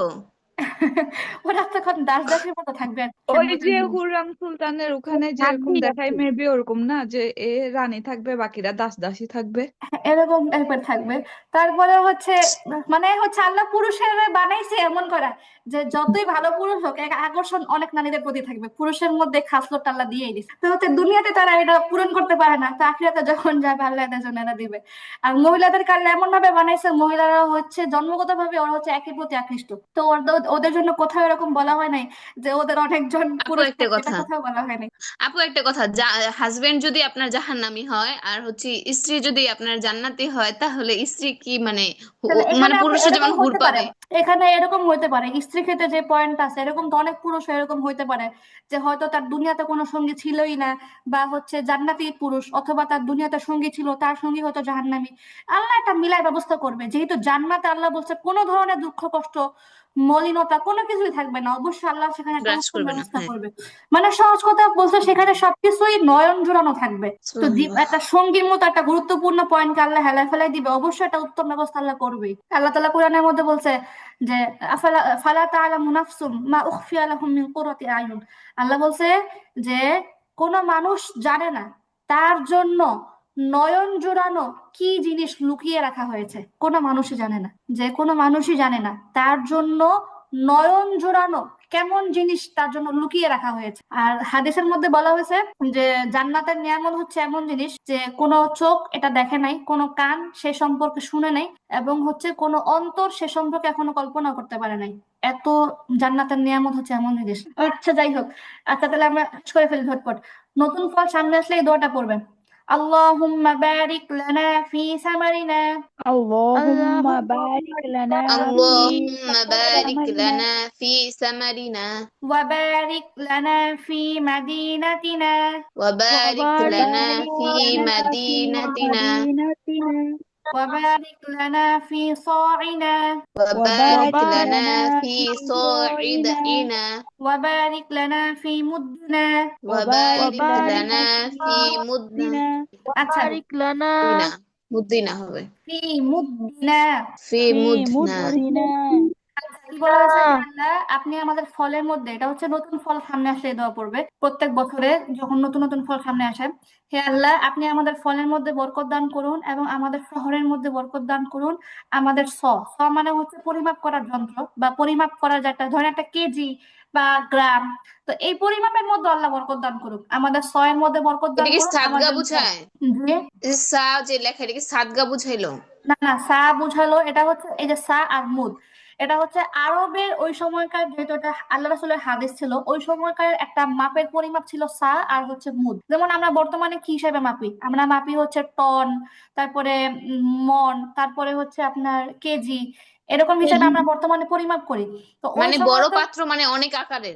হয়তো এই যেমন সাটা সম্ভবত ছিল আমাদের বর্তমান সময়ে 3.5 কেজির মতো একটা ওজন, মানে একটা নির্ধারিত একটা পাত্রের পরিমাপ ওই সময় এটা প্রসিদ্ধ ছিল। তারপরে মুদ হচ্ছে ছোট পাত্র, এটা একটা নির্দিষ্ট একটা পরিমাপ ছিল ওই সময়কার প্রসিদ্ধ, এবং তখনকার এগুলো হিসাবে পরিমাপ মানে বেচা কেনা করা হতো।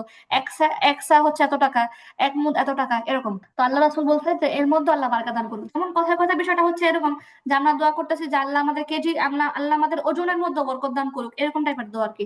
আচ্ছা, তো হচ্ছে যাই হোক, তারপরে এটা শেষ মনে হয় আর নাই বেশি। ভালো কিছু দেখলে এই দোয়া করবে, মাশা আল্লাহ, বলেন তো সবাই। মাশাআল্লাহ। আল্লাহ। আপু মাশাআল্লাহ। জি আপু, হ্যাঁ আপু আপু আমি বলেন। এক জায়গায় দেখছিলাম মাশাআল্লাহ নাকি নিজের ভালো কিছু দেখলে নাকি বলে, অন্যের ভালো কিছু দেখলে নাকি অন্য কিছু বলে। না তেমন কিছু না, এটা হচ্ছে শুধু নিজের আর অন্যের অন্য কিছু না, যে কোনো বস্তু যদি আপনি ভালো কিছু দেখেন তাহলে মাশাল্লাহ বলতে হবে। একজন লোকে অনেক বড় লোক ছিল, ওই লোকের বিরাট বিরাট বাগান ছিল, পরে ওই লোক নিজের বাগানেও ঢুকতো, ঢুকে নিজের বাগান থেকে সে অবাক হয়ে যেত, মানে একদম চমকে যাইতো, এত সুন্দর বাগান, এত বড় বাগান। পরে এক পর্যায়ে সে বাগান নিয়ে যখন অহংকার করছে, আল্লাহ তার বাগান ধ্বংস করে দিছে। তখন কোরআনের মধ্যে আয়াত নাজিল হয়েছে যে কেন সে যখন তার বাগানে ঢুকলো, কেন সে বললো না মাশাআল্লাহ, এটা সে কেন বললো না, আল্লাহর অনেক রাগ হয়েছে এবং সে যে অহংকার করছে, আল্লাহ পুরা বাগান ধ্বংস করে দিচ্ছে। তাহলে এটা হচ্ছে শুধু নিজের অন্যের অন্য কিছু না, যে কোনো ভালো জিনিস, ভালো নিয়ামত নিজের হোক অন্যের হোক মাশাআল্লাহ বলতে হবে। কথা বলবে লা হাওলা ওয়ালা কুওয়াতা ইল্লা বিল্লাহ, অথবা শুধু লা কুওয়াতা ইল্লা বিল্লাহ। যে কোনো একটা কিছু সাথে বলবে, তাহলে হচ্ছে কারণ মানুষের নিজেরও নজর লাগে, তাহলে নিজের নজর থেকে অন্তত বাঁচা যায়। আচ্ছা কি ব্যাপার না কি হয়ে গেল? আচ্ছা আচ্ছা তারপর আপু, আমার একটা কোয়েশ্চেন। ধরেন হচ্ছে আহ, আমার আমি কোনো কিছু একটা আমার ব্যাপারে বলতে যাচ্ছি, হ্যাঁ, বা কাউকে, বা আমার সন্তানের ব্যাপারে বলতে যাচ্ছি ভালো কিছু। এখন আমি জানি যে ওই ব্যক্তিতে ইচ্ছা করে মাশাল্লাহ বা এমন কিছু বলবে না, বাট আমি কথা বলার সময় মাশাল্লাহ আমার ছেলে এরকম, বা আমি এই কাজটা করছি আলহামদুলিল্লাহ এরকম আল্লাহকে স্মরণ করে বলতেছি, হ্যাঁ, তাহলে কি ওই ব্যক্তির নজর থেকে কি বাঁচা যাবে? এটা যেমন তো কি আমি হচ্ছে ওই এগুলো একটা ব্যক্তি না, বিষয়। সাথে এটা একটা অনেকজন বিষয় হচ্ছে সবচেয়ে বড় থাকে কথা, যখন ওরকম। কেউ আপনার বাচ্চার প্রশংসা করবে তখন তখন আপনি হাসতে হাসতে মনে করেন ভাবি মাশাল্লাহ বলেন, দোয়া করে দেন। এটা আপনি হাসতে হাসতে বলবেন, যে যেই বলবে যে হ্যাঁ হ্যাঁ আমার বাচ্চার জন্য দোয়া করেন, তার মাশাল্লাহ বলে দেন, এরকম। মানে হাসতে হাসতে হচ্ছে পরিবেশ কন্ট্রোল করা। আর যদি ওরকম সম্ভব না হয়, সবচেয়ে ভালো কথা হয়েছে যে সমস্ত মানুষের প্রতি আপনার বাচ্চার নজরের আশঙ্কা, এটা থেকে বাচ্চারা দূরে রাখা, এটা হচ্ছে 1 নম্বর কথা। আর 2 নম্বর কথা হচ্ছে ওই যে অন্তত নিজে তো বলবেন, অন্তত নিজে বলবেন হ্যাঁ মাশাআল্লাহ মাশাআল্লাহ, আল্লাহর ইচ্ছে হয়েছে, আল্লাহ রহমতে হয়েছে, যাতে আল্লাহ কোনো রকম হ্যাঁ। অসন্তুষ্ট না থাকে। যাই হোক, তারপরে হচ্ছে মনের চাহিদা মোতাবেক কোনো অবস্থা হলে বলবে, কণ্ঠ যেমন আর আপনি একটা নাভা কিছু আপুর কণ্ঠ কিছুটা কাছাকাছি। হ্যাঁ আপু। এইমাত্র যে আপু কথা বললো, এই আপুর কণ্ঠ আর নাভা আপুর কণ্ঠ কিছুটা কাছাকাছি। আমার আহ, আপুই। আমি ওর বড় বোন। ও ও আচ্ছা আচ্ছা আচ্ছা আচ্ছা, হ্যাঁ, আপনি নাভা হ্যাঁ, আপুর ওর কণ্ঠ বোন। বলতে আমরা চিটাগাং এর, তো তাই টোনের কারণে লাগতেছে আমাদের আচ্ছা আপু, ওই যে। আপনি আপনি কি কি যেন বলে, হুম। ইউকে থেকে বলতেছেন তাই না? হ্যাঁ, হ্যাঁ, হ্যাঁ হ্যাঁ। হ্যাঁ আচ্ছা, নাভা আপু বলছিল আপনার কথা। পরে কেমন আছেন আপু? এই তো আছে আলহামদুলিল্লাহ। হ্যাঁ নাভা আপু, আপনি হুম। অনেক গল্প করছে ইতোপূর্বে। আচ্ছা, আমরা আবার পরিচয় হবো ইনশাল্লাহ নতুন হ্যাঁ ক্লাসে। ইনশাল্লাহ ইনশাল্লাহ। আচ্ছা আমার মনে হচ্ছে কি নাভা আপু আর এই আপু একদম জমজ বোন। আমি অনেক প্রথমবার যখন আপু কথা বলা শুরু করছে আমি তখনই খেয়াল করছি। আল্লাহ, তানিয়া আপু wallahi আপনি বলার আগে আমি একটু খেয়াল করি না, আমি বুঝতেই পারিনি। আচ্ছা তারপরে হচ্ছে বলতেছে, যেমন অনেক সময় এরকম হয় আপনি পরীক্ষা দিচ্ছেন, পরীক্ষাটা খুব ভালো হয়েছে, বা আপনি একটা কিছু মনে মনে চাইছেন, যেমন চাইছেন এমনই হয়েছে, বা একটা ভালো কিছু হয়েছে, ভালো একটা কাজ সম্পাদন হয়েছে, তখন কি বলতে হবে? আমরা পড়ি, হ্যাঁ, আলহামদুলিল্লাহিল্লাযী আলহামদুলিল্লাহ আলহামদুলিল্লাহ আলহামদুলিল্লাহিল্লাযী বিনিআমাতিহি বিনিয়ামাত বিনি'মাতিহি তাতিম্মুস সলিহাতু। তাতিম্মুস সলিহাতু। আচ্ছা কি বলছে? সকল প্রশংসা আল্লাহ পাকের জন্য, যার নেয়ামতের বদৌলতে সর্বপ্রকার পূর্ণময় কাজ সমাধা ও সম্পন্ন হয়। আল্লাহ খুশি হবে, সব কাজে অবশ্যই আল্লাহ প্রশংসা থাকা লাগবে। আচ্ছা আপু এটা ওয়াকফ কইরা পড়া পড়া লাগবে না? আপু অক্ষ করে এই যে তাতিম্মুস সলিহাত বললাম আমরা, 1 মিনিট ও আপু। আচ্ছা, আমি পাতি- আচ্ছা তারপরে কি বলতেছে, যে মনের ব্যতিক্রম কিছু হয় না অনেক সময়, তো আল্লাহ তো বলছে সুখে দুঃখে আল্লাহ শুক্রিয়া আদায় করতে, আল্লাহ আল্লাহ রাসূল এটা শিখেছে আমাদেরকে, সুখে দুঃখে শুক্রিয়া আদায় করতে। তখন কি বলতে হবে? নিজের সান্ত্বনা দেওয়ার জন্য হলেও বলতে হবে আলহামদুলিল্লাহি আলা কুল্লি হাল। কি বলতে হবে আপু? আলহামদুলিল্লাহি আলা কুল্লি হাল। হাল। অর্থাৎ সর্বাবস্থায় আল্লাহ তাআলার প্রশংসা ও শুকর আদায় করি, তাহলে আল্লাহ খুশি হবে, আল্লাহ আপনার মধ্যে মজবুতি দান করবে, এবং হচ্ছে আল্লাহ এর পরিবর্তে ভালো কিছু দান করবে। আচ্ছা তারপরে হচ্ছে কোনো সমস্যার সম্মুখীন হলে এই দোয়াটা পড়বে। আপনি হঠাৎ কোনো বিপদে পড়ছেন, আপনি আল্লাহর মন থেকে ডাকতেছেন, মন থেকে সাহায্য চাইতেছেন, তখন আমরা এই দোয়াটা পড়বো, ইয়া হাইয়ু ইয়া কাইয়ুম। ইয়া ইয়া হাইয়ু ইয়া হাইয়্যু ইয়া কাইয়্যুম। কাইয়্যুম। ইয়া হাইয়ু ইয়া কাইয়ুম ইয়া ইয়া হাইয়্যু হাইয়ু ইয়া ইয়া কাইয়্যুম। বিরহমাতিকা আস্তাগীথ। বিরাস বিরহমাতিকা মাতিকা আস্তাগীথ। বিরহমাতিকা বিরহমাতিকা আস্তাগীথ। বিরহমাতিকা বিরহমাতিকা আস্তাগীথ। আস্তাগীথ। আচ্ছা, ইয়া হাইয়ু, হাইয়ু আল্লাহর নাম, কাইয়ুম এটা হচ্ছে আল্লাহর নাম। হে চিরঞ্জীব মানে হাইয়ু, সকল বস্তুর ধারক এটা মানে হচ্ছে কাইয়ুম। ইয়া হাইয়ু ইয়া কাইয়ুম, হে চিরঞ্জীব সকল বস্তুর ধারক, বিরহমাতিকা আস্তাগীথ, আমি আপনার রহমতের সাহায্য প্রার্থনা করতেছি, আমি আপনার রহমতের সাহায্য প্রার্থনা করতেছি। আচ্ছা দেখি আর কেমন বাকি আছে, এই তো শেষ 3টা স্যার। আচ্ছা আপু বলতেছে, আপু আপু শেষ করে ফেলি, শেষ করে ফেলি। কাপড় আচ্ছা পরিধান আচ্ছা। করার সময় এই দোয়াটা পড়বে, আলহামদুলিল্লাহিল্লাযী আলহামদুলিল্লাহিল্লাযী কাসানি হাযা কাসানি হাযা ওয়া রাযাকানিহি ورزق وكان ورزقنيه ওয়ারাযাকানিহি من غير এক মিনিট সামনে পড়ি নাই ওয়ারাযাকানিহি ورزقني قنيه ورزقنيه মিন গায়রি من غير হাউলিন من غير মিন্নি حول লিম من না হাউলিম তাহলে এবু শুনে শুনে পড়তে হবে হাউলিম মিন্নি حول مني ওয়ালা কুওয়া ولا قوة ওয়ালা কুওয়া ولا ولا قوة আচ্ছা অর্থটা কি আল্লাহ তাআলার প্রশংসা শুকর আদায় করছি তিনি আমার তিনি ছাড়া কথাটা হবে এরকম তিনি ছাড়া আমার কোনো সামর্থ্য সরি এক মিনিট তিনি আমার কোনো সামর্থ্য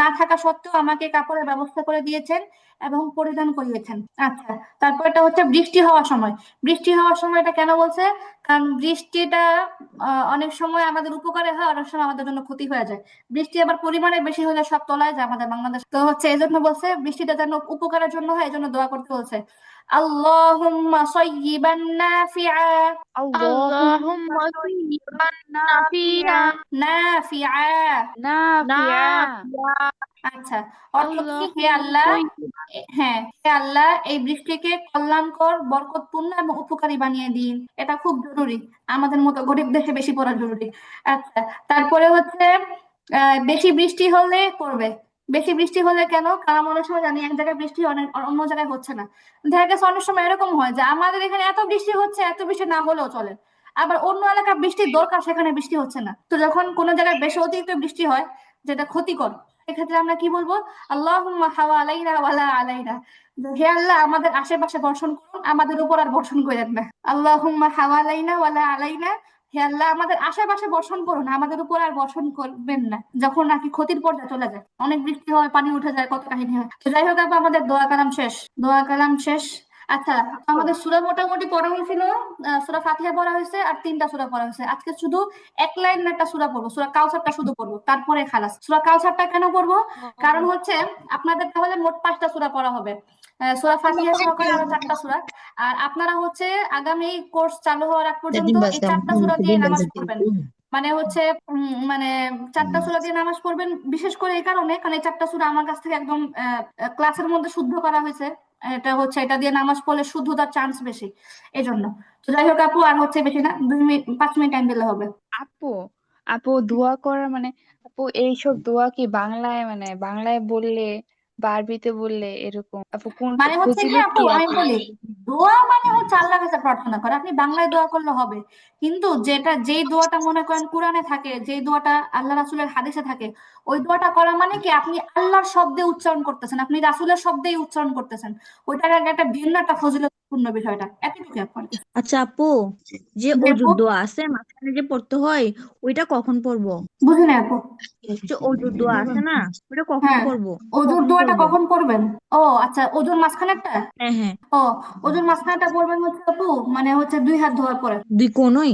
হ্যাঁ মানে 2 হাত কোণে সহ ধোয়ার পরে হচ্ছে অজুর মাঝখানে দোয়াটা পড়বেন আচ্ছা আচ্ছা আপু এবার সবাই দেখেন সূরা কাউসারটা দেখা যাচ্ছে জি জি আপু। জি আপু আপু এটা হচ্ছে কোরআনের সবচেয়ে ছোট একটা সূরা সবচেয়ে ছোট আর সূরা বাকারা হচ্ছে সবচেয়ে বড় তো এটা পড়া হলে যেটা বলছিলাম সূরা কাউসার সূরা ইখলাস সূরা ফালাক সূরা নাস 4টা সূরা অলরেডি আমার সাথে মাস্ক করা হয়ে যাবে এবং 4টা সূরা দিয়েই হচ্ছে আপনারা সব নামাজই কমপ্লিট করে ফেলতে পারবেন বিশেষ করে হচ্ছে নাবাবুর তো মোটামুটি পড়া ক্লিয়ার হয়ে গেছে মানে আপনাদের যাদের অন্যান্য সূরাতে একটুখানি মানে উচ্চারণ বা এলোমেলো হয় যেহেতু আমরা কয়দিনের মধ্যে নাজারা ব্যাচ চালু করতেছি এই জন্য অন্তত আমি চেষ্টা করছি সূরা ফাতিহা সহকারে বাকি 4টা সূরা অন্তত করা দেওয়া আর বাকি নাজারা ব্যাচে কিন্তু আবার শুরু থেকেই পড়া হবে আবার সূরা ফাতিহা সূরা নাস ফালাক সবই থাকবে ওখানে আচ্ছা যাই হোক আপু বিসমিল্লাহির রহমানির রহিম বিসমিল্লাহির রহমানির রহিম ওকে ইন্না আ'তাইনাকাল কাউসার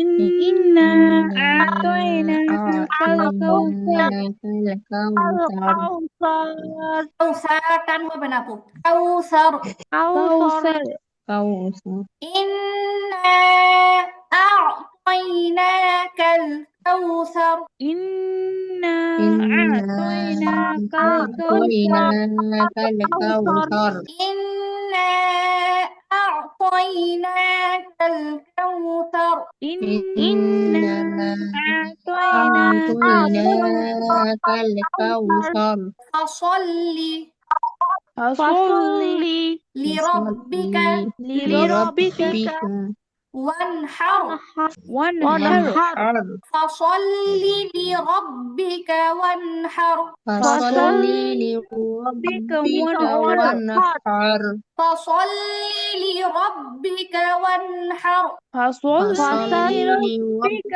وانحر وانحر আপু ফাসাল্লি না ফাসল্লি ফাসল্লি লিরব্বিকা ওয়ানহার فصل لربك وانحر وانحر ইন্না শানিআকা إن إن شانئك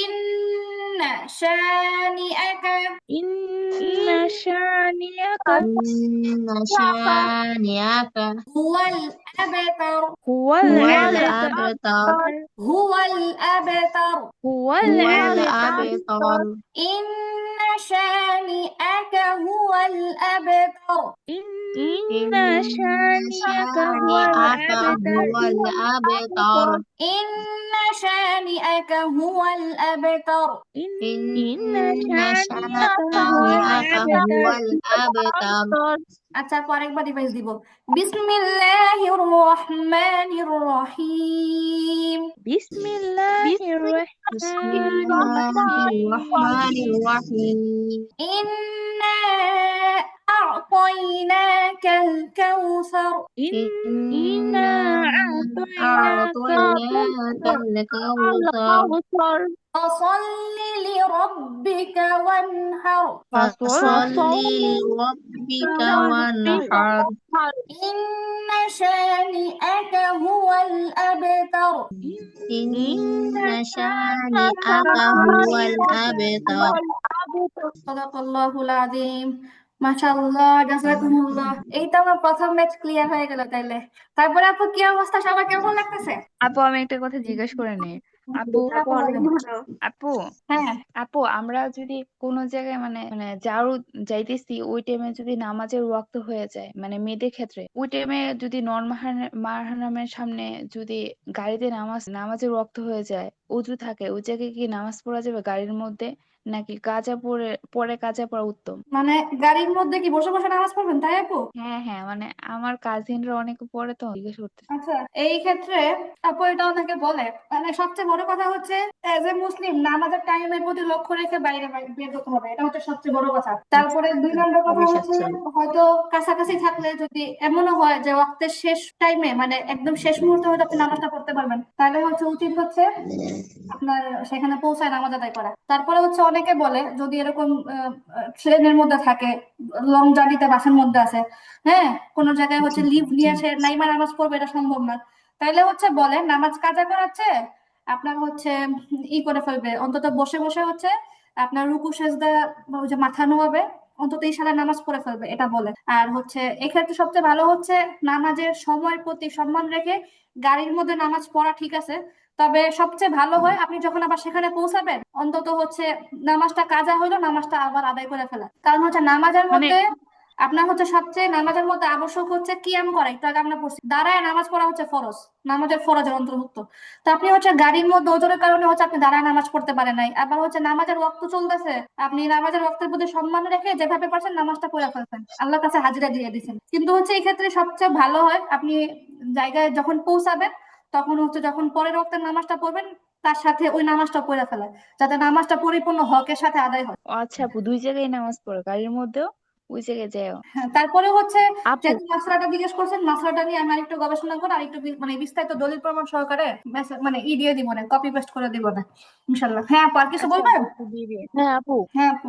আপু ওই যে সফরের সময় তো ওই যে দূরত্ব কি জানি বলছিলেন না যে কি জানি নামাজের কথা আমার মন ঠিক 48 মাইল ভুলে 48 গেছি মাইল কসরের নামাজ হ্যাঁ আপু হ্যাঁ কসরের 48 নামাজ মাইল আপু তাহলে 2 ওয়াক্তের কসরের নামাজ তাহলে একসাথে পড়তে হবে 2 ওয়াক্তের কসর মানে হচ্ছে যেমন এটা তো হচ্ছে আপনার ওই যে 4 রাকাতের নামাজ হইলে 4 রাকাতের যে নামাজ এগুলো হচ্ছে 2 রাকাত করে পড়া এমন না না আপু আমি এটা বলি নাই আপু ধরেন আমি গাড়ির মধ্যে আছি জোহরের ওয়াক্ত হয়েছে তো আমার তখন 48 কিলোমিটার হয় নাই। তো তখন তো হইলো যে আমার কসর হয় নাই। তো আমি যখন 48 কিলোমিটার পরে যখন জায়গাটায় না না, পৌঁছাবো ওটা না, তখন তো ওটা না আমার আপু, আসলে ওটা না, শুনেন আপু, আপনি যখন মুসাফির, ঠিক আছে, মুসাফির মানে কি, মানে 48 কিলোমিটার দূর এমন জায়গায় আপনি যখন সফরের উদ্দেশ্যে বের হবেন তখনই আপনি মুসাফির। ঠিক আছে, বুঝতে হবে আপনি কখন থেকে মুসাফির। আপনি হচ্ছে এমন কোনো দূরত্বে যাবেন যে দূরত্বটা হচ্ছে আপনার বাসস্থান থেকে 48 কিলোমিটার দূরে। তো আপনি যখন ওইটা নিয়ত করে ঘর থেকে বের হবেন এবং যখন আপনি আপনার এলাকা অতিক্রম করবেন, ঠিক আছে, আপনি আপনার এলাকা বা জি অঞ্চল আপু। অতিক্রম করবেন তখন থেকে আপনি মুসাফির, আপনি গাড়িতে থাকতে আপনি মুসাফির। ও আচ্ছা আচ্ছা।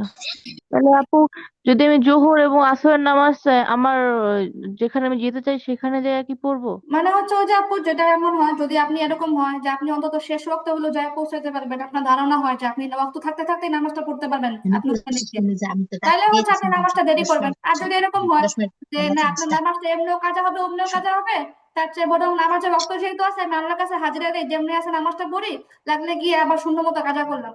তো অন্তত হচ্ছে আমি হচ্ছে নামাজের যে ওয়াক্তের মধ্যে আমি আল্লাহর কাছে হাজিরা তো দিলাম, মানে এটা একটা পয়েন্ট আর কি। আর সবচেয়ে যেটা বললাম না, নামাজের ওয়াক্তের দিকে খেয়াল রেখে বাসা থেকে বের হওয়াটা খুব জরুরি। ঠিক আছে, বুঝতে পারছি।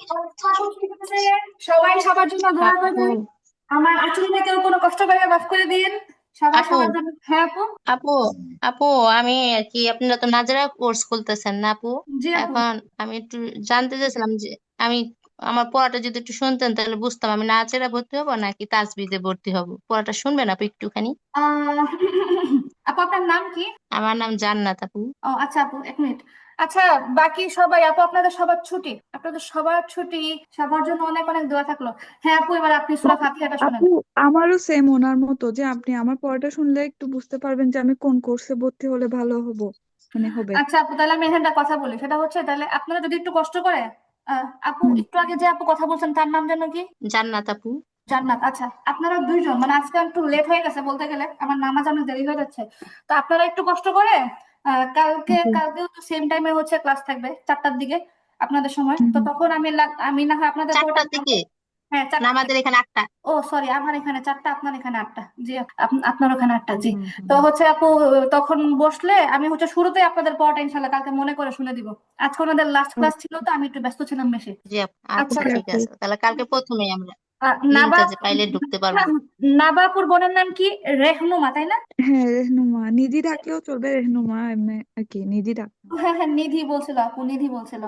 আচ্ছা ঠিক আছে আপু, তাহলে ইনশাল্লাহ কালকে শুনে দিই। ওকে আপু, ইনশাল্লাহ। আচ্ছা আসসালামু আচ্ছা আলাইকুম। ইনশাআল্লাহ আপু। আপু, আচ্ছা, আর আমার আচ্ছা প্রথম আপু, ভালো প্রথম থাকেন বেচার আপু। আপুরা ইনশাল্লাহ নাজারের বেচা দেখা হবে। হ্যাঁ আপু, ইনশাল্লাহ আপু। ভালো থাকেন, ইনশাল্লাহ। আর ইনশাল্লাহ দেখা হচ্ছে হবে জন্য আপু। আর দোয়া হচ্ছে করবেন। আর দোয়া হচ্ছে করিন। আর হচ্ছে এমনিতে আমার কথা মাঝে মধ্যে মনে পুষ করে কল দিয়ে দিন, তাহলে হবে। জি আপু। আচ্ছা ওকে আপু, আপু। ঠিক আছে। আপু গ্রুপে মেসেজ দিলে রিপ্লাই দেন। ওকে ওকে ওকে, ঠিক আছে আপু, ঠিক আছে। আচ্ছা আপু, আচ্ছা আসসালামু আপু, আলাইকুম। আপু আসসালামু আমাদের আলাইকুম। জন্য সবাই দোয়া করবেন। হ্যাঁ হ্যাঁ আপু, অবশ্যই। ওয়ালাইকুম তাসনুম আপু আসসালাম। আপু, আজকে দোয়া আসলো না, করেন আপু। তাসনুম আপু আজকে পাইলাম না, আপু, তাসনুম আপুকে। আপু সবচেয়ে আপু বেশি ভালো তাসনুম লাগতেছে আম্মা তো আপনার অসুস্থ। প্র্যাকটিস করতে পারছি, এটাই হ্যাঁ আপু, অনেক আলহামদুলিল্লাহ। ভালো লাগতেছে। তারপরে ফাহমিদা রানী মানে আপু। আমি জি আপু, আসসালামু আলাইকুম আপু, কেমন আছেন? হ্যাঁ, ওয়ালাইকুম সালাম, ভালো আছেন? just জি আলহামদুলিল্লাহ আপু, ভালো আছি। পরীক্ষা আপুর ভালো পরীক্ষা চলতেছে? কেমন হয়েছে? জি আপু আলহামদুলিল্লাহ, ভালো হইতেছে। মাশাআল্লাহ। হামিদা আপু, জি আপনার আপু। সাথে তো মনে হয় নাজেরা বেঁচে তো আর আপনি থাকবেন না, তখন তো আপনার সাথে দেখা আমরা কথা চাই হবে আপু না। আপনি জয়েন হন। হ্যাঁ আপু, আমিও চাই জয়েন হতে। আচ্ছা আচ্ছা, ফাহমিদা আপুর আমি এমনি জয়েন মারা রাখবো না, ওনার তো মাঝে মধ্যে উকি দিতে উকি ঝুঁকি পারতে মজা লাগে ওনার। আমি এমনি ওনারা জয়েন করে হ্যাঁ, গেছি, অসুবিধা হ্যাঁ, নেই। হ্যাঁ। আচ্ছা আমিও আপু। ভর্তি হবো আপু, আমার ক্লাস করতে ভালো লাগে। আপনার ভর্তি হওয়া লাগবে না, আচ্ছা পাইছেন। জয়েন করে রেখে দিব, অসুবিধা নেই, ভর্তি হওয়া লাগবে না। আচ্ছা আপু, আচ্ছা ঠিক আছে, আচ্ছা তাহলে আপু। তাহলে আজকে থাকে, আমার অনেক দেরি হয়ে যাচ্ছে। ওকে আপু, আল্লাহ হাফেজ, ঠিক আসসালামু আছে আলাইকুম। আপু। আসসালামু আলাইকুম আসসালামু আপু আপু। আলাইকুম। একটুখানি আপু, আপু আপনার সাথে আমার একবার কথা বলা লাগবে, এখন না হোক পরে। না, ওটাই তো বললাম, তাহলে সবাইকে বলছি আমার কথা মনে পড়লে জাস্ট কল দিয়ে দিবে, অসুবিধা নেই। এখন হ্যাঁ, ক্লাস ইনশাল্লাহ শেষ। আপু। কোন সময়টা কল দিলে ভালো হবে? আপু যে আমি আধা ঘন্টা পরে ফ্রি থাকবো। ও আচ্ছা ঠিক আছে আপু। আচ্ছা আপু, আসসালামু আলাইকুম। আল্লাহ হাফিজ। আসসালামু আচ্ছা আপু, আলাইকুম। ওয়ালাইকুম আসসালামু কালকে আলাইকুম। একটু ওই যে আসসালামু 1 নাম্বার আলাইকুম। ব্যাচের এটা আমাদের একটু দিয়েন আপু, তাহলে আমরা ঢুকতে পারবো সবাই। কি আপু? হ্যাঁ, ইনশাল্লাহ কালকে দেখা হবে আপু। লিঙ্কটা একটু দিয়েন আপু তাহলে। আপু কিসের লিঙ্ক? ওই যে আপু কালকে ক্লাস 2 নাম্বার ব্যাচের। ও আচ্ছা আচ্ছা, কি করবেন ওখানে আপু? ওটা আপনাদের পুরান পড়া। থাক আপু, আপনাকে আপু। একটু শোনা যাবে তো, মানে রেগুলার যে একটা অভ্যাস। আচ্ছা আপু, তাহলে আমি কি করবো, লিঙ্ক যখন দ্বিতীয় বছর ট্রান্সফার করবো আপনাদের ওখানেও দিয়ে লাগবো, আপনাদের কারো ঢু আচ্ছা মারতে আপু, মন চলে যায় না, অসুবিধা নেই। ইনশাল্লাহ আপু। ঠিক আছে আচ্ছা আপু, আপু। আচ্ছা আপু, ওকে, আসসালামু ইনশাল্লাহ। আলাইকুম। আসসালামু আলাইকুম। আসসালামু আলাইকুম আলাইকুম। আসসালাম। ওয়ালাইকুম আসসালাম।